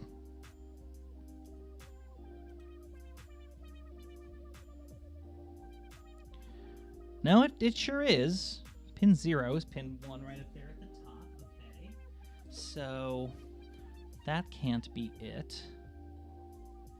Init PIO SM offset and pin. Okay, so we're initializing that here. PIO 0 offset pin 0. Set enabled. PIO 0 true. You know, maybe I should make this non-blocking. Maybe the DMA is blocking it. So if it was blocking and not getting any data, it would just sit there for all time, not doing anything, which is kind of what it's doing now. So maybe that's a sign. Plug that back in. We will. I've closed the folder where my code exists. Hang on, let me reopen that. Reopen File Explorer, Pico Projects, Build, DMX PIO. RPi2, we'll drag our UF2 file over. Hey, there we go. Okay, so the PIO is doing what it should, which is like rapidly cycling. Now, this is a particularly fast. Why are you not triggering, buddy? Let's see. Can I do an auto set and get you to trigger? Let's try.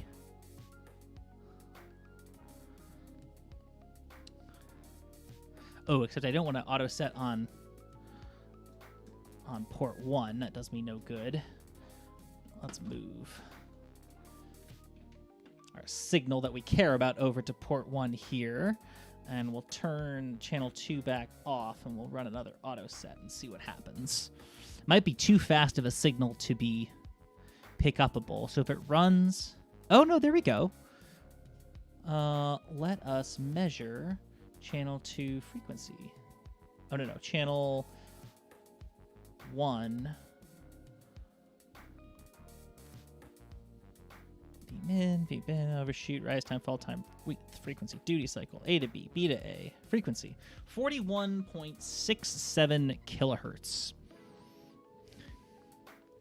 Okay, so the PI, so it looks like it's on here is spending about twice as long low as it is high, which makes sense because in our PIO code here, we spend an extra instruction time as we're trying to pull in data with the signal low. So it goes high for 1 clock count, then low for 2, then high for 1, then low for 2, and that's exactly what we're seeing on the oscilloscope there. So that's not nothing. 41.67 kilohertz is interesting as a frequency. It's also, I think, higher than the nominal bandwidth of my scope, so I wouldn't expect it to be terribly accurate. Let's make this a clock divisor of 10,000. Because I get a 16-bit value here, I think, for my clock divider, so I can do anything up to, what, 64,000? Is that true? Let's see, 2 to the 16th is 64, 65,000 or so. Yeah, so this should be 10 times slower, and maybe we'll get some more accuracy out of the thing. We're building, we're linking, we're good. Okay. So let's go back to our program. We'll upload. And we should see, yeah, so let's come back to our scope, and we'll slow this down now. And now 4.167 kilohertz is our... So our operational clock speed is 41 megahertz, which is interesting because I had heard the nominal clock speed was 133 megahertz. So I guess I'm just mistaken. Or maybe the system clocks are tied together in a way that I don't understand. But that's interesting. Okay, so now we have we have the PIOs working. I mean, this is not the code we would choose to use. But it is... The PIOs are working, so the DMA must not be correct.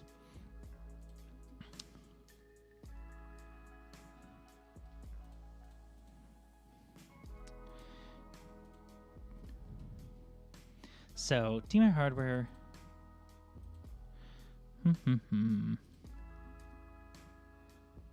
So let's see. So let's restore this code to be outputting our outputting what it's getting into its FIFO, but we won't wait for anything new to come in. So we won't be blocking ourselves. We'll just be... If new data comes in, we'll see it immediately.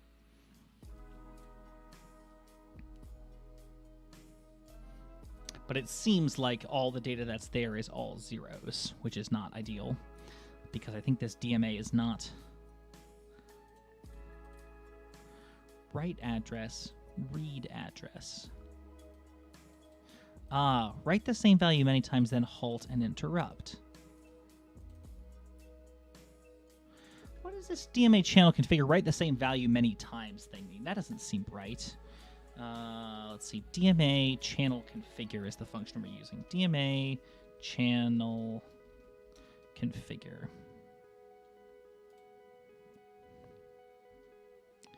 DMA channel configure.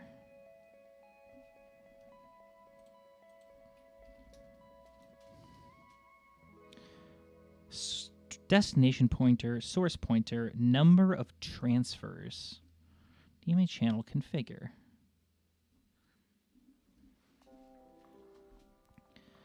Channel configuration, write address, read address, number of transfers, trigger.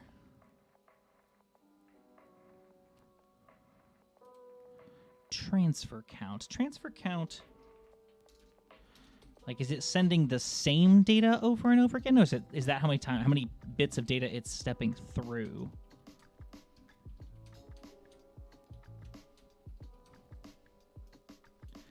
I think it's number of transfers to make, so I think that's right. I think 512 is the correct value there.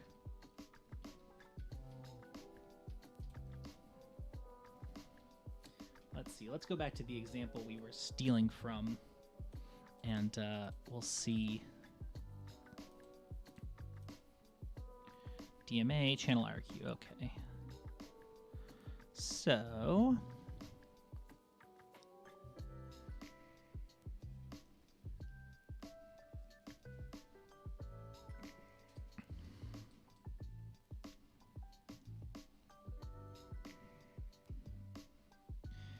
use object PIO add program serializes POT or PO serial clock div.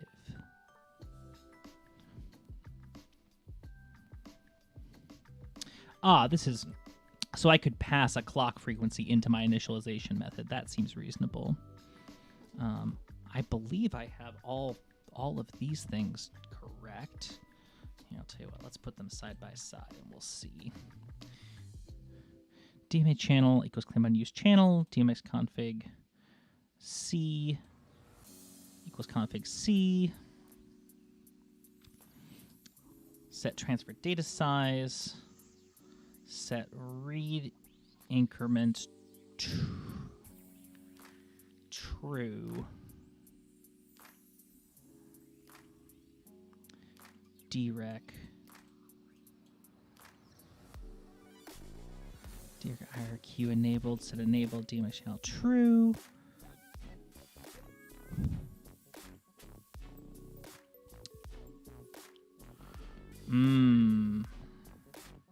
Let's see here. Do I need to initialize the output interrupt in some specific way? GPIO init, set consecutive pinders, config C, get default config, set out pins. Set FIFO join, set clock divider, set out shift, init, and enabled. Now I do that as well because I set enabled here.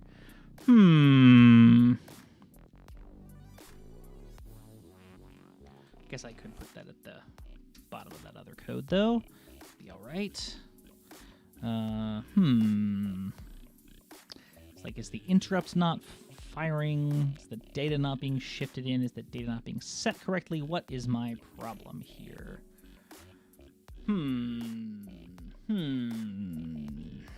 What a puzzle. What a puzzle.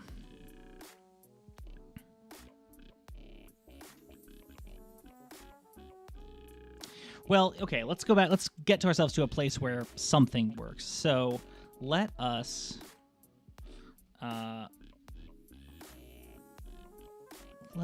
open our examples folder, and we'll use the example that we've been ripping off this whole time. We will go into actually upload that to the Pico, and we'll see it in action, and that will hopefully tell us something.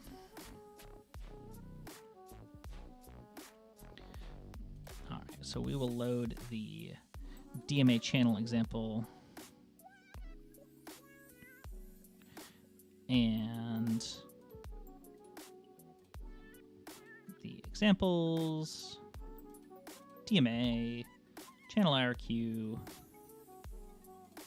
channel IRQ. Okay, so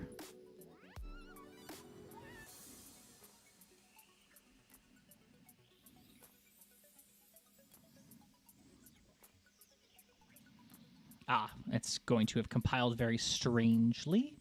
That is okay. We will just get rid of that, and we will say instead of LED default pin, we'll just put this on const int LED pin equals 0. Put this on LED pin. Configuring, generating, yes.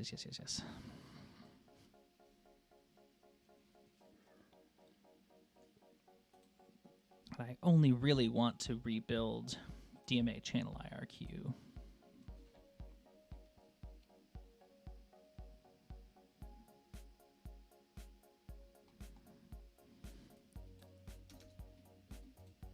Build again.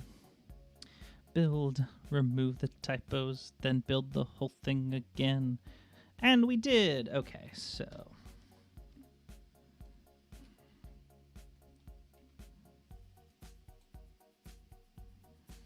Okay. So this this example is working. It's fading up from 0 to full. Doing fake, well, not fake, doing real PWM. There's better ways to do PWM than this, but we can also see this on the scope here.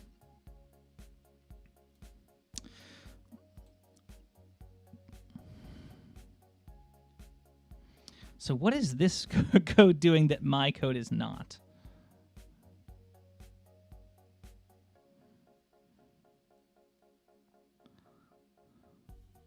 This isn't pulling anything. This is just doing out pins 1.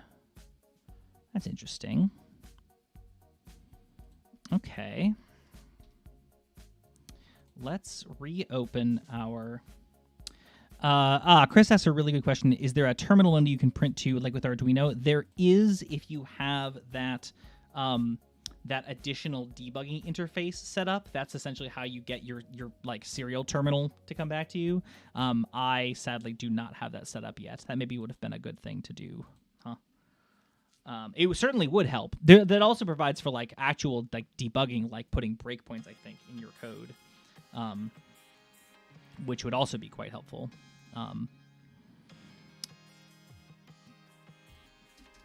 But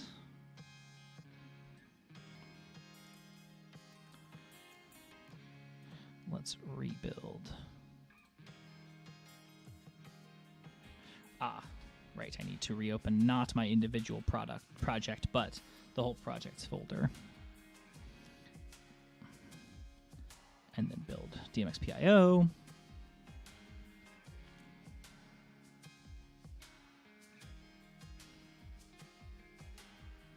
Apparently it is a relatively simple thing to do. It's just not something I have done yet.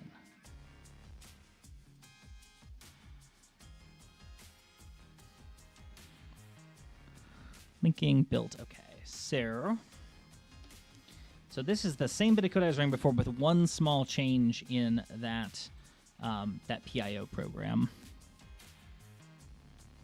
Oh, except that's not. I was like, oh, it works. Oh, hallelujah. No, that's the example program again. Let's go back to my project code and watch it not work.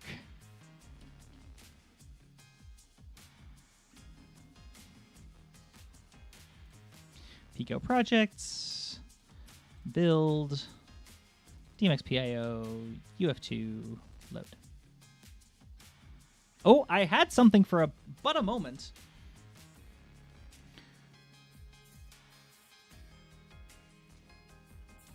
Here, I had a brief flash of something. So let me slow my scope down. We'll go into single trigger mode and we'll power cycle this thing.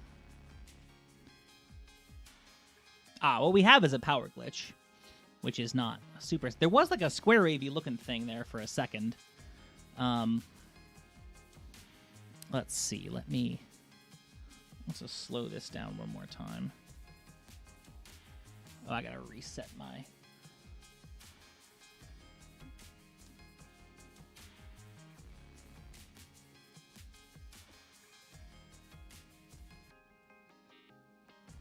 So I had this one. I mean, this might be aliasing. This might not be anything. But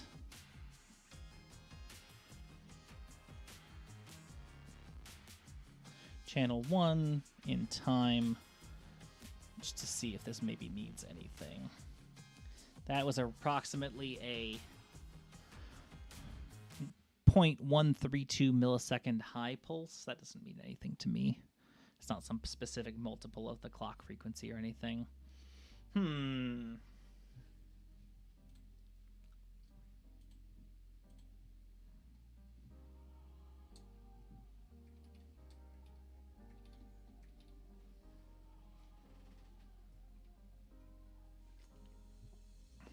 All right. Well, let's take a look here. What is truly different between my code and this example code?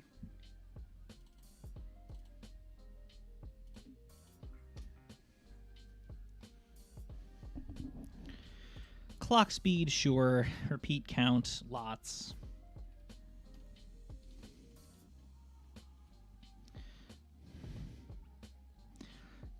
Set channel read address. Wave table. Do I need to set this to the address of the, oops.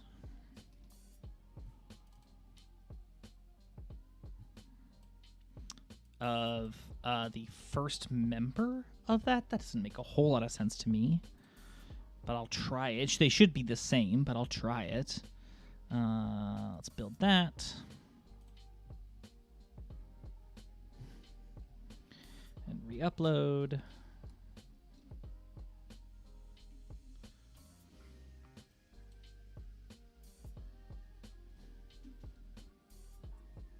Change my trigger menu back to auto. Yeah, nothing there. Okay, so that's not it.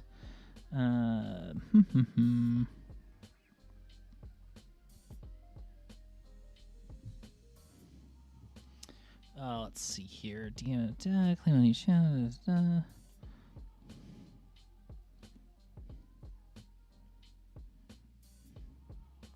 auto increment is true.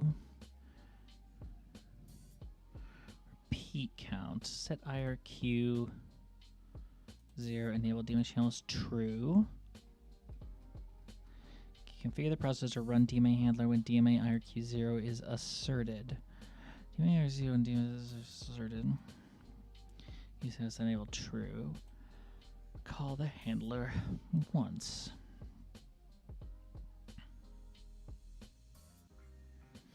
Okay, so let's do some crime. I have an idea. Let's do some crime. So let's make our default blink like once every other.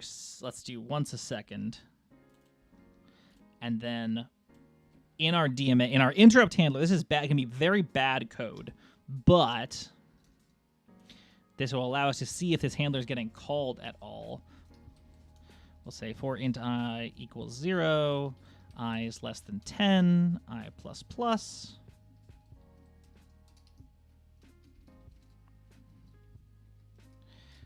And basically within our interrupt handler, we're going to make our LED blink rapidly a few times, just so we can see if this function is being called at all.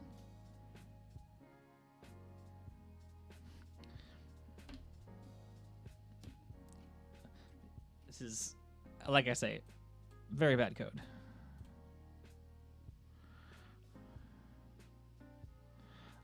So here, let me power cycle this and show you what happened there. So let me pull USB, plug it back in. You can see that yellow LED flashing there right when this power's on. So it is running once. It's just never running again.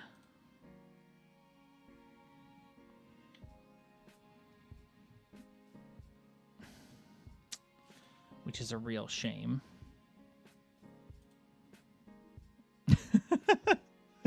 Well,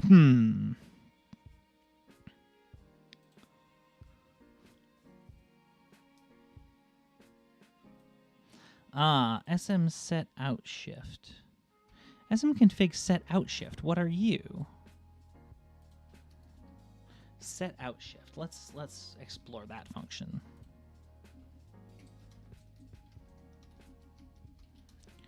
Bum, bum, bum, bum. Set up out shifting parameters in state machine. See point of the constructor, whether auto pull is enabled. Ooh, that I think is something that we need. And pull threshold is 8. Okay, let's build that. Okay, that's built successfully. We will put it onto our Put it onto our board. Once again, that code ran once, but not again. So power cycle this runs once at the beginning, but then never again.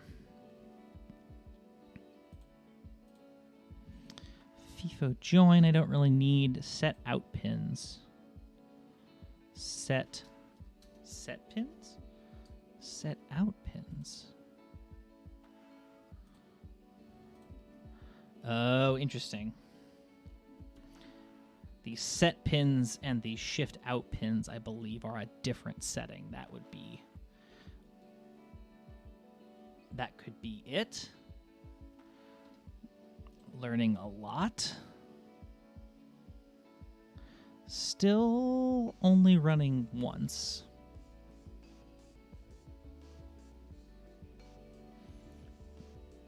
Which you can tell because we're only if we were running over and over again, this LED would be flashing very quickly. Yeah,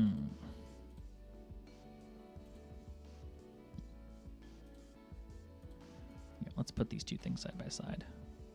Oh no, let's not do that. GPIO set consecutive pinders. Config default config. Out pins, FIFO join, clock division. Out shift, true 8.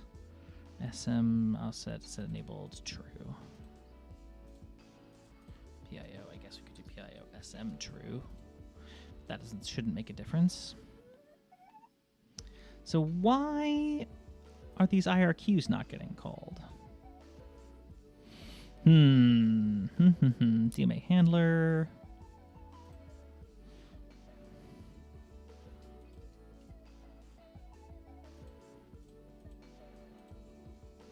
Should be clearing its status. DMA set read address, DMA channel, and retrigger, and then flash.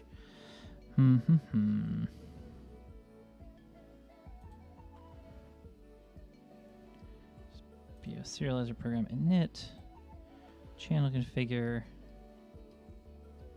Set IRQ enabled.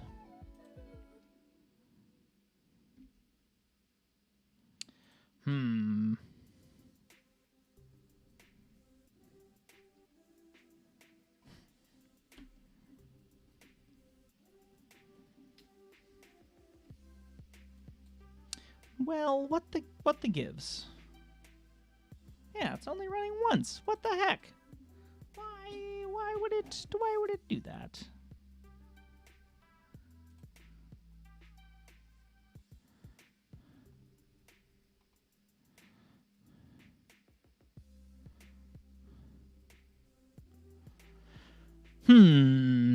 Static UN32 wavetable. Does this need to be static? That doesn't seem like it should matter.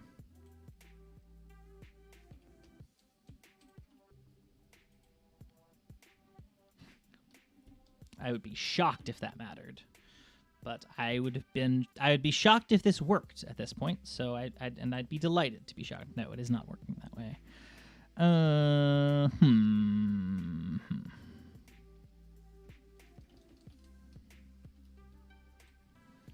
These are all the same bits of configuration. Unused channel, set data transfer size 8, set read increment true, set derec, C PIO 0, TX 0, 0 hardware TXF, read address of DMX data. Which shouldn't, maybe I make this null because it's going to get configured anyway.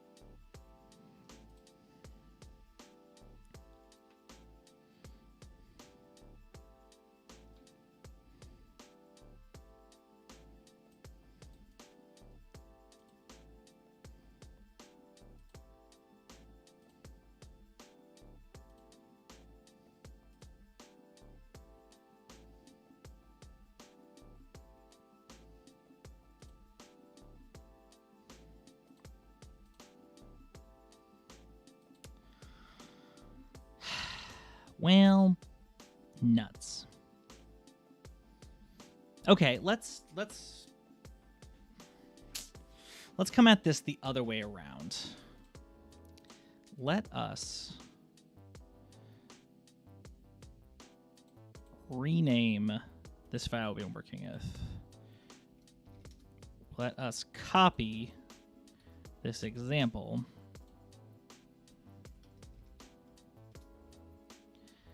in its entirety.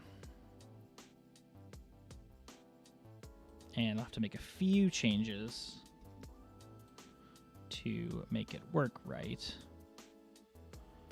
But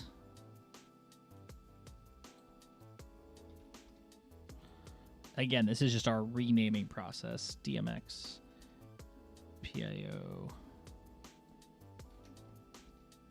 program init, DMA claim, DMA size 32, false, configure, RMA handler.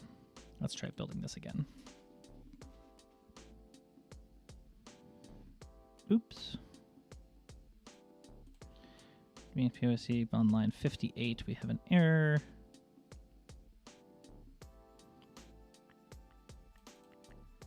In main.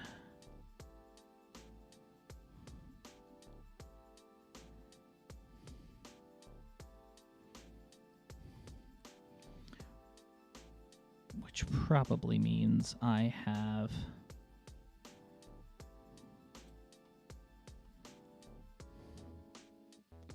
dmxpio.pio.h. No, that's right. DMA handler, DMA channel wavetable.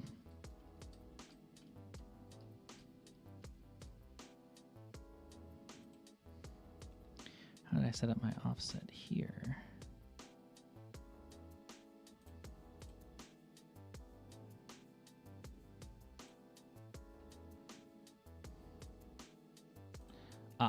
DMX PIO program is what I want.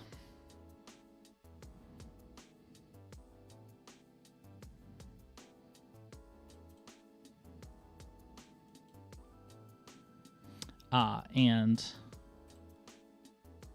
I want to rename my PIO program, and we'll steal their PIO program.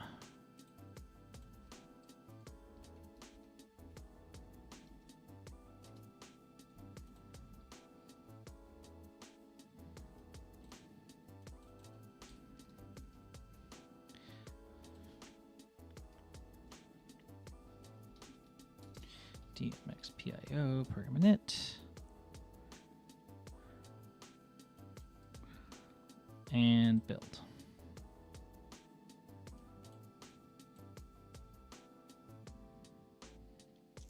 On line 40, PIO serializer program.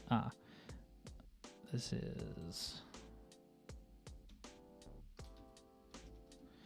solution. Add more fires. That's because, yeah, for sure. I mean, like, yeah, this is like the least visually stimulating. A little fire would really jazz things up. You're not wrong. All right, let's reload some code. Yeah, and now we'll see if we come back to the table. Yeah, so this is just their example code with new names. It's gonna, but hopefully it will allow me to see a little bit better what the heck I'm doing wrong. Hey, Thomas. I was wondering. Listen. Anyone who's like, this is the Jeff, we're literally just looking at text. I'm not offended if people are like, listen, champ. I'll catch you next week, and that's fine. just add fire. It's totally fine. Thomas, are you working on anything fun tonight? Okay, so here's what we're gonna do.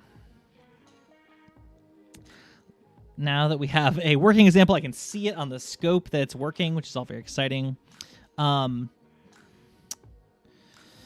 So let's see. So first thing I guess I want to do is modify the PIO serial clock div.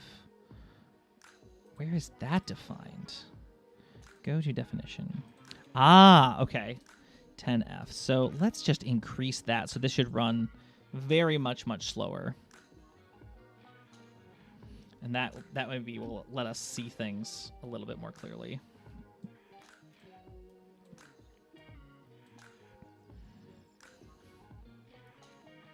Oop, that's my face.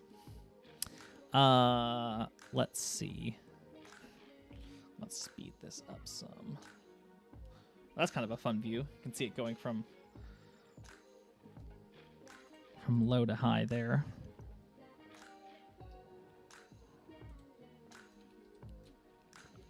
That's interesting. Are we doing anything with that clock diff level? I don't know that we are.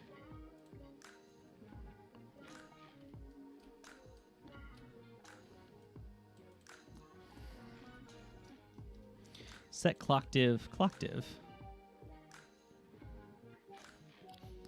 Huh.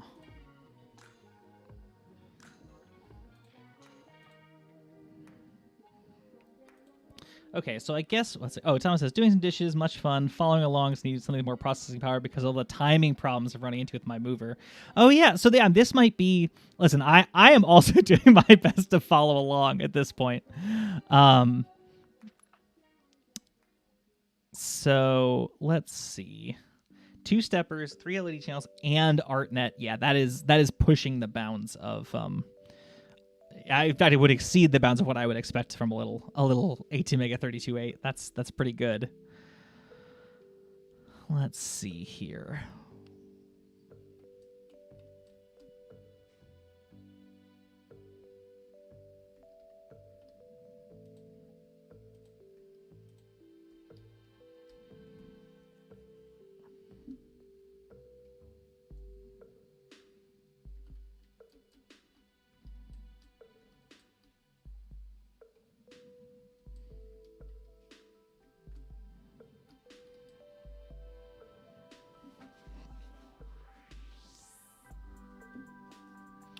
I'm actually,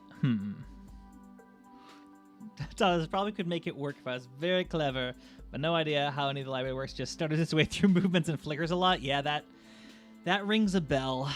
Yeah, certainly this is a case where like just throwing more hardware at the problem seems like honestly, like the most efficient use of time, right? Is just like, if I can get a faster processor for $2 more, that just saves you the heartache.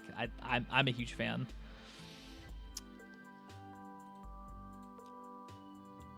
So what's interesting, let's see, I'm going to reset this clock divider back down to 10. I don't know if this made a difference. Oh, except hang on, I'm changing the wrong file.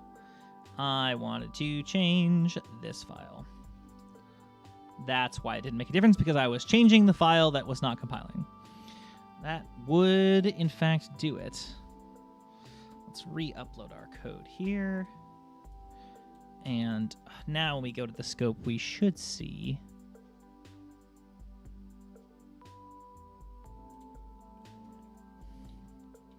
well, maybe 1,000 times slower was too much. Maybe 10. Maybe we should have started with 10 times slower.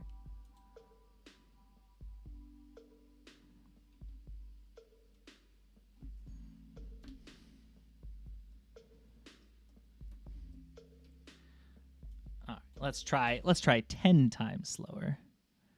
Yes, okay. So we have our LEDs slowly going brighter and brighter. And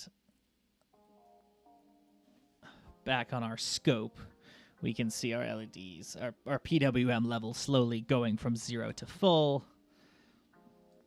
So that clock divider is behaving as it should, that's a good sign. If that was not working, I wouldn't know where to even start.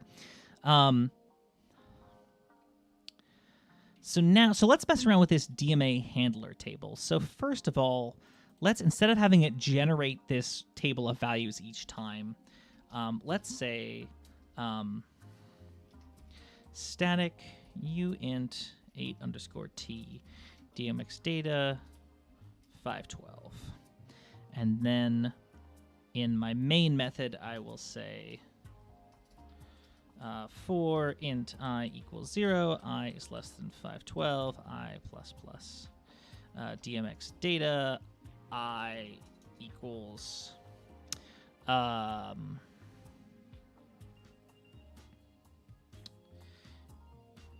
equals I mod 256. That seems like a safe value. Thomas says ArtNet also hurts my brain to begin with, and that isn't really helping. You know, it's interesting. Some folks find ArtNets, like I'm thinking specifically of the folks over at Figure 53, find ArtNet so much more like intuitive than SACN. Whereas I agree with you, Thomas. I am exactly the opposite. And so, yeah, I don't know. It's a matter. Must be a matter of like what background you're coming at the code with, but similarly, I mean, SACN is dirt simple, whereas ArtNet has a lot going on for sure. All right, so same results there, same results in the scopes. That's a good sign. Haven't entirely bored things just by adding an array of data. So now that we have this array, let us modify this bit of code. So let's just comment this out, and we will say set read address of DMX data 127. So we should just constantly be getting the value 127 out of this, which is a very silly thing to do. Where do we not? And we can comment this out as well.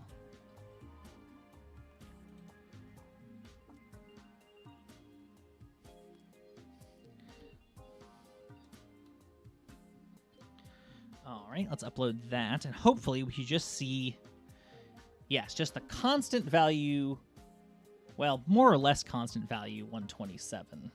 Are we not triggering? Are we just going too fast? Why is this value oscillating? Maybe there's like a weird timing delay in between each of the sessions. That's a little strange, though.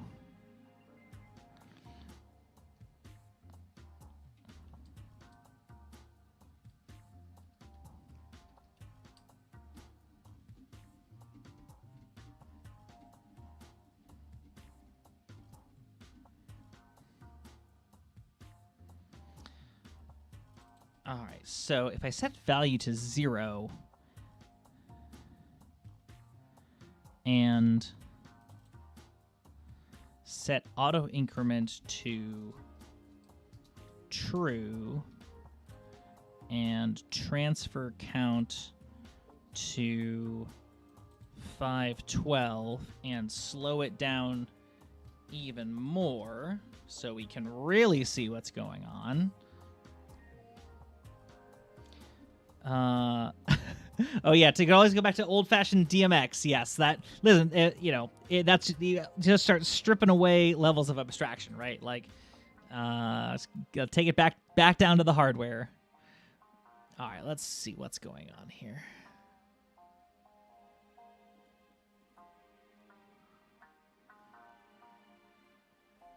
What's going on is it's changing too fast for me to really be able to tell. Let us slow this down by another order of magnitude.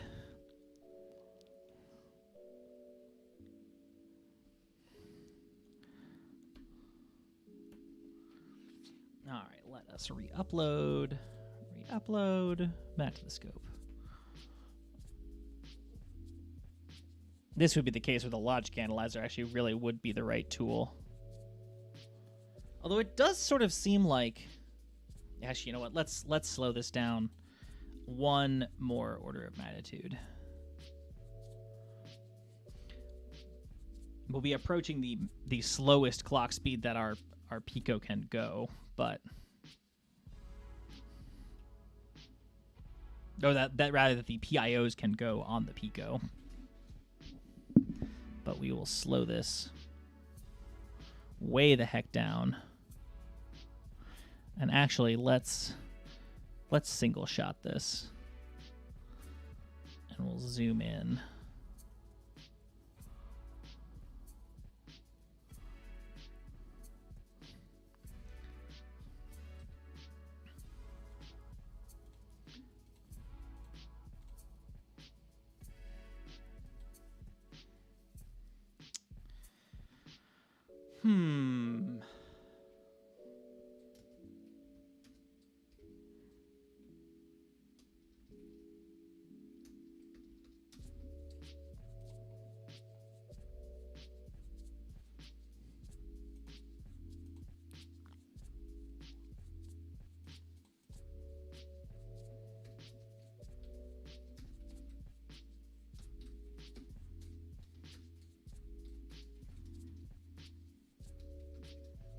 just do a little bit of code here, just so we get a little bit of a delay between each of these bytes. Thomas says, do I want to sanity check this real? Thomas, do you mean sanity check my code or your code? Either way, happy to. Out pins 1. Let's see.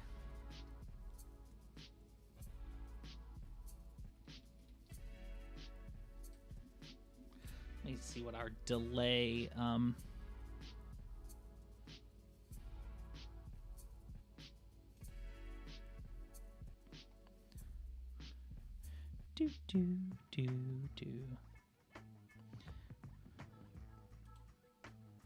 Delay value is number of cycles.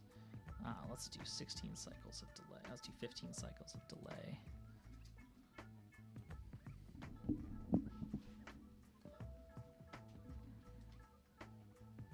So we'll just put a little bit of a delay in between each of our bytes.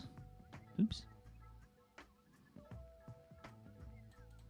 Unexpected integer. Oh, can I not use move to put an integer somewhere?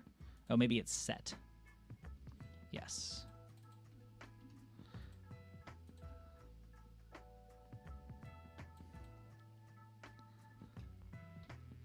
All right, so let's see if that helps us at all. Plug that in.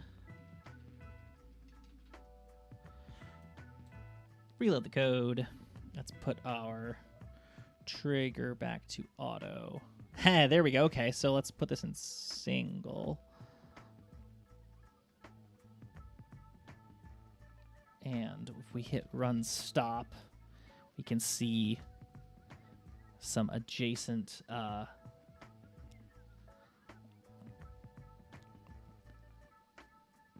yeah, okay, so I think this is working. So it's a little hard to tell, but each adjacent byte should be different by 1 bit, and that seems to be plausibly true. Just visually speaking. And again, maybe the logic analyzer would be the way to go, but okay. I still don't know what I was doing wrong the first time, but given that this is working, let me get rid of some of these other unused bits of code here. Oops, I probably need that. PWM levels I don't need, though.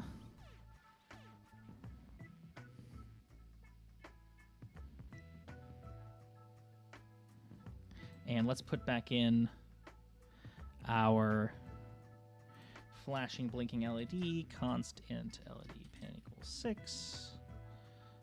Oops, nope. Heartbeat, we'll call that heartbeat LED pin, just so we have something else going on. GPIO init 6. And what was our GPIO setter? GPIO setter.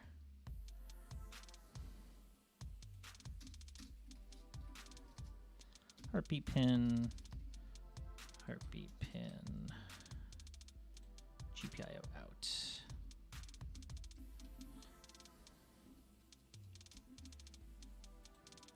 All right, building. Built, okay.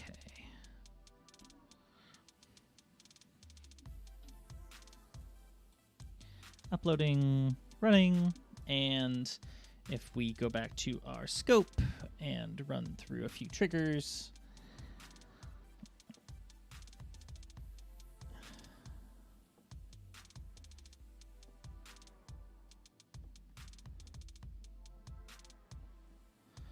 we should see strings of adjacent bytes with... Actually, you know what I should do is set pins 0, 15. Wonder if that will do what I want it to do.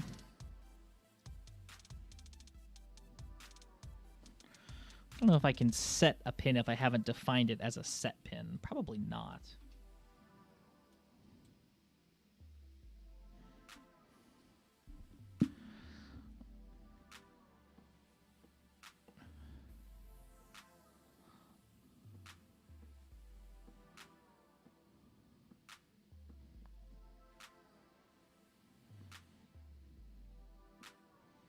Yeah, I suspect not. Let's go back into our code, and we will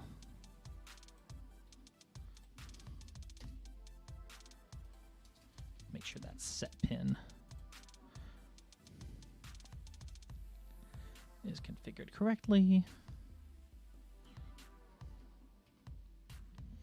And we will re-upload back to the scope. And now we should see we have all low states in between our bytes.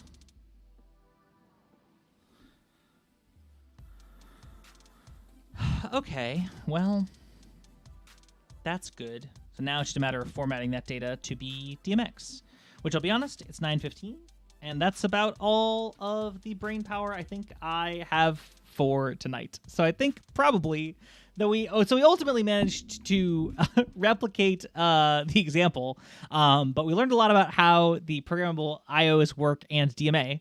Got that working at least. So like I said, not a particularly visually or entertainingly stimulating process, I am sure, but I sure had a good time. So thanks for bearing with, and we ended up with a little blinky LED, just having a real good time down there, which is, always a nice thing to come out with. So yeah, thanks for playing along. I know it was like, as they say in the business, bad content, but I had a good time, and thank you. This is after the explosive end to last week. This was a really nice way to reset. So yeah, it's been very good. I'll be back. That's next Sunday, the 20th. Yeah, I'll be back next Sunday night, the 20th, 7 p.m. Central, here on the YouTube. Like, comment, subscribe, all that good stuff. If you want me in the meantime, the Twitter at Jeffers Glass is the best way to find me, I suspect. Y'all are great. Please be well. Please wash your hands. Stay hydrated. Get some sleep. Yeah.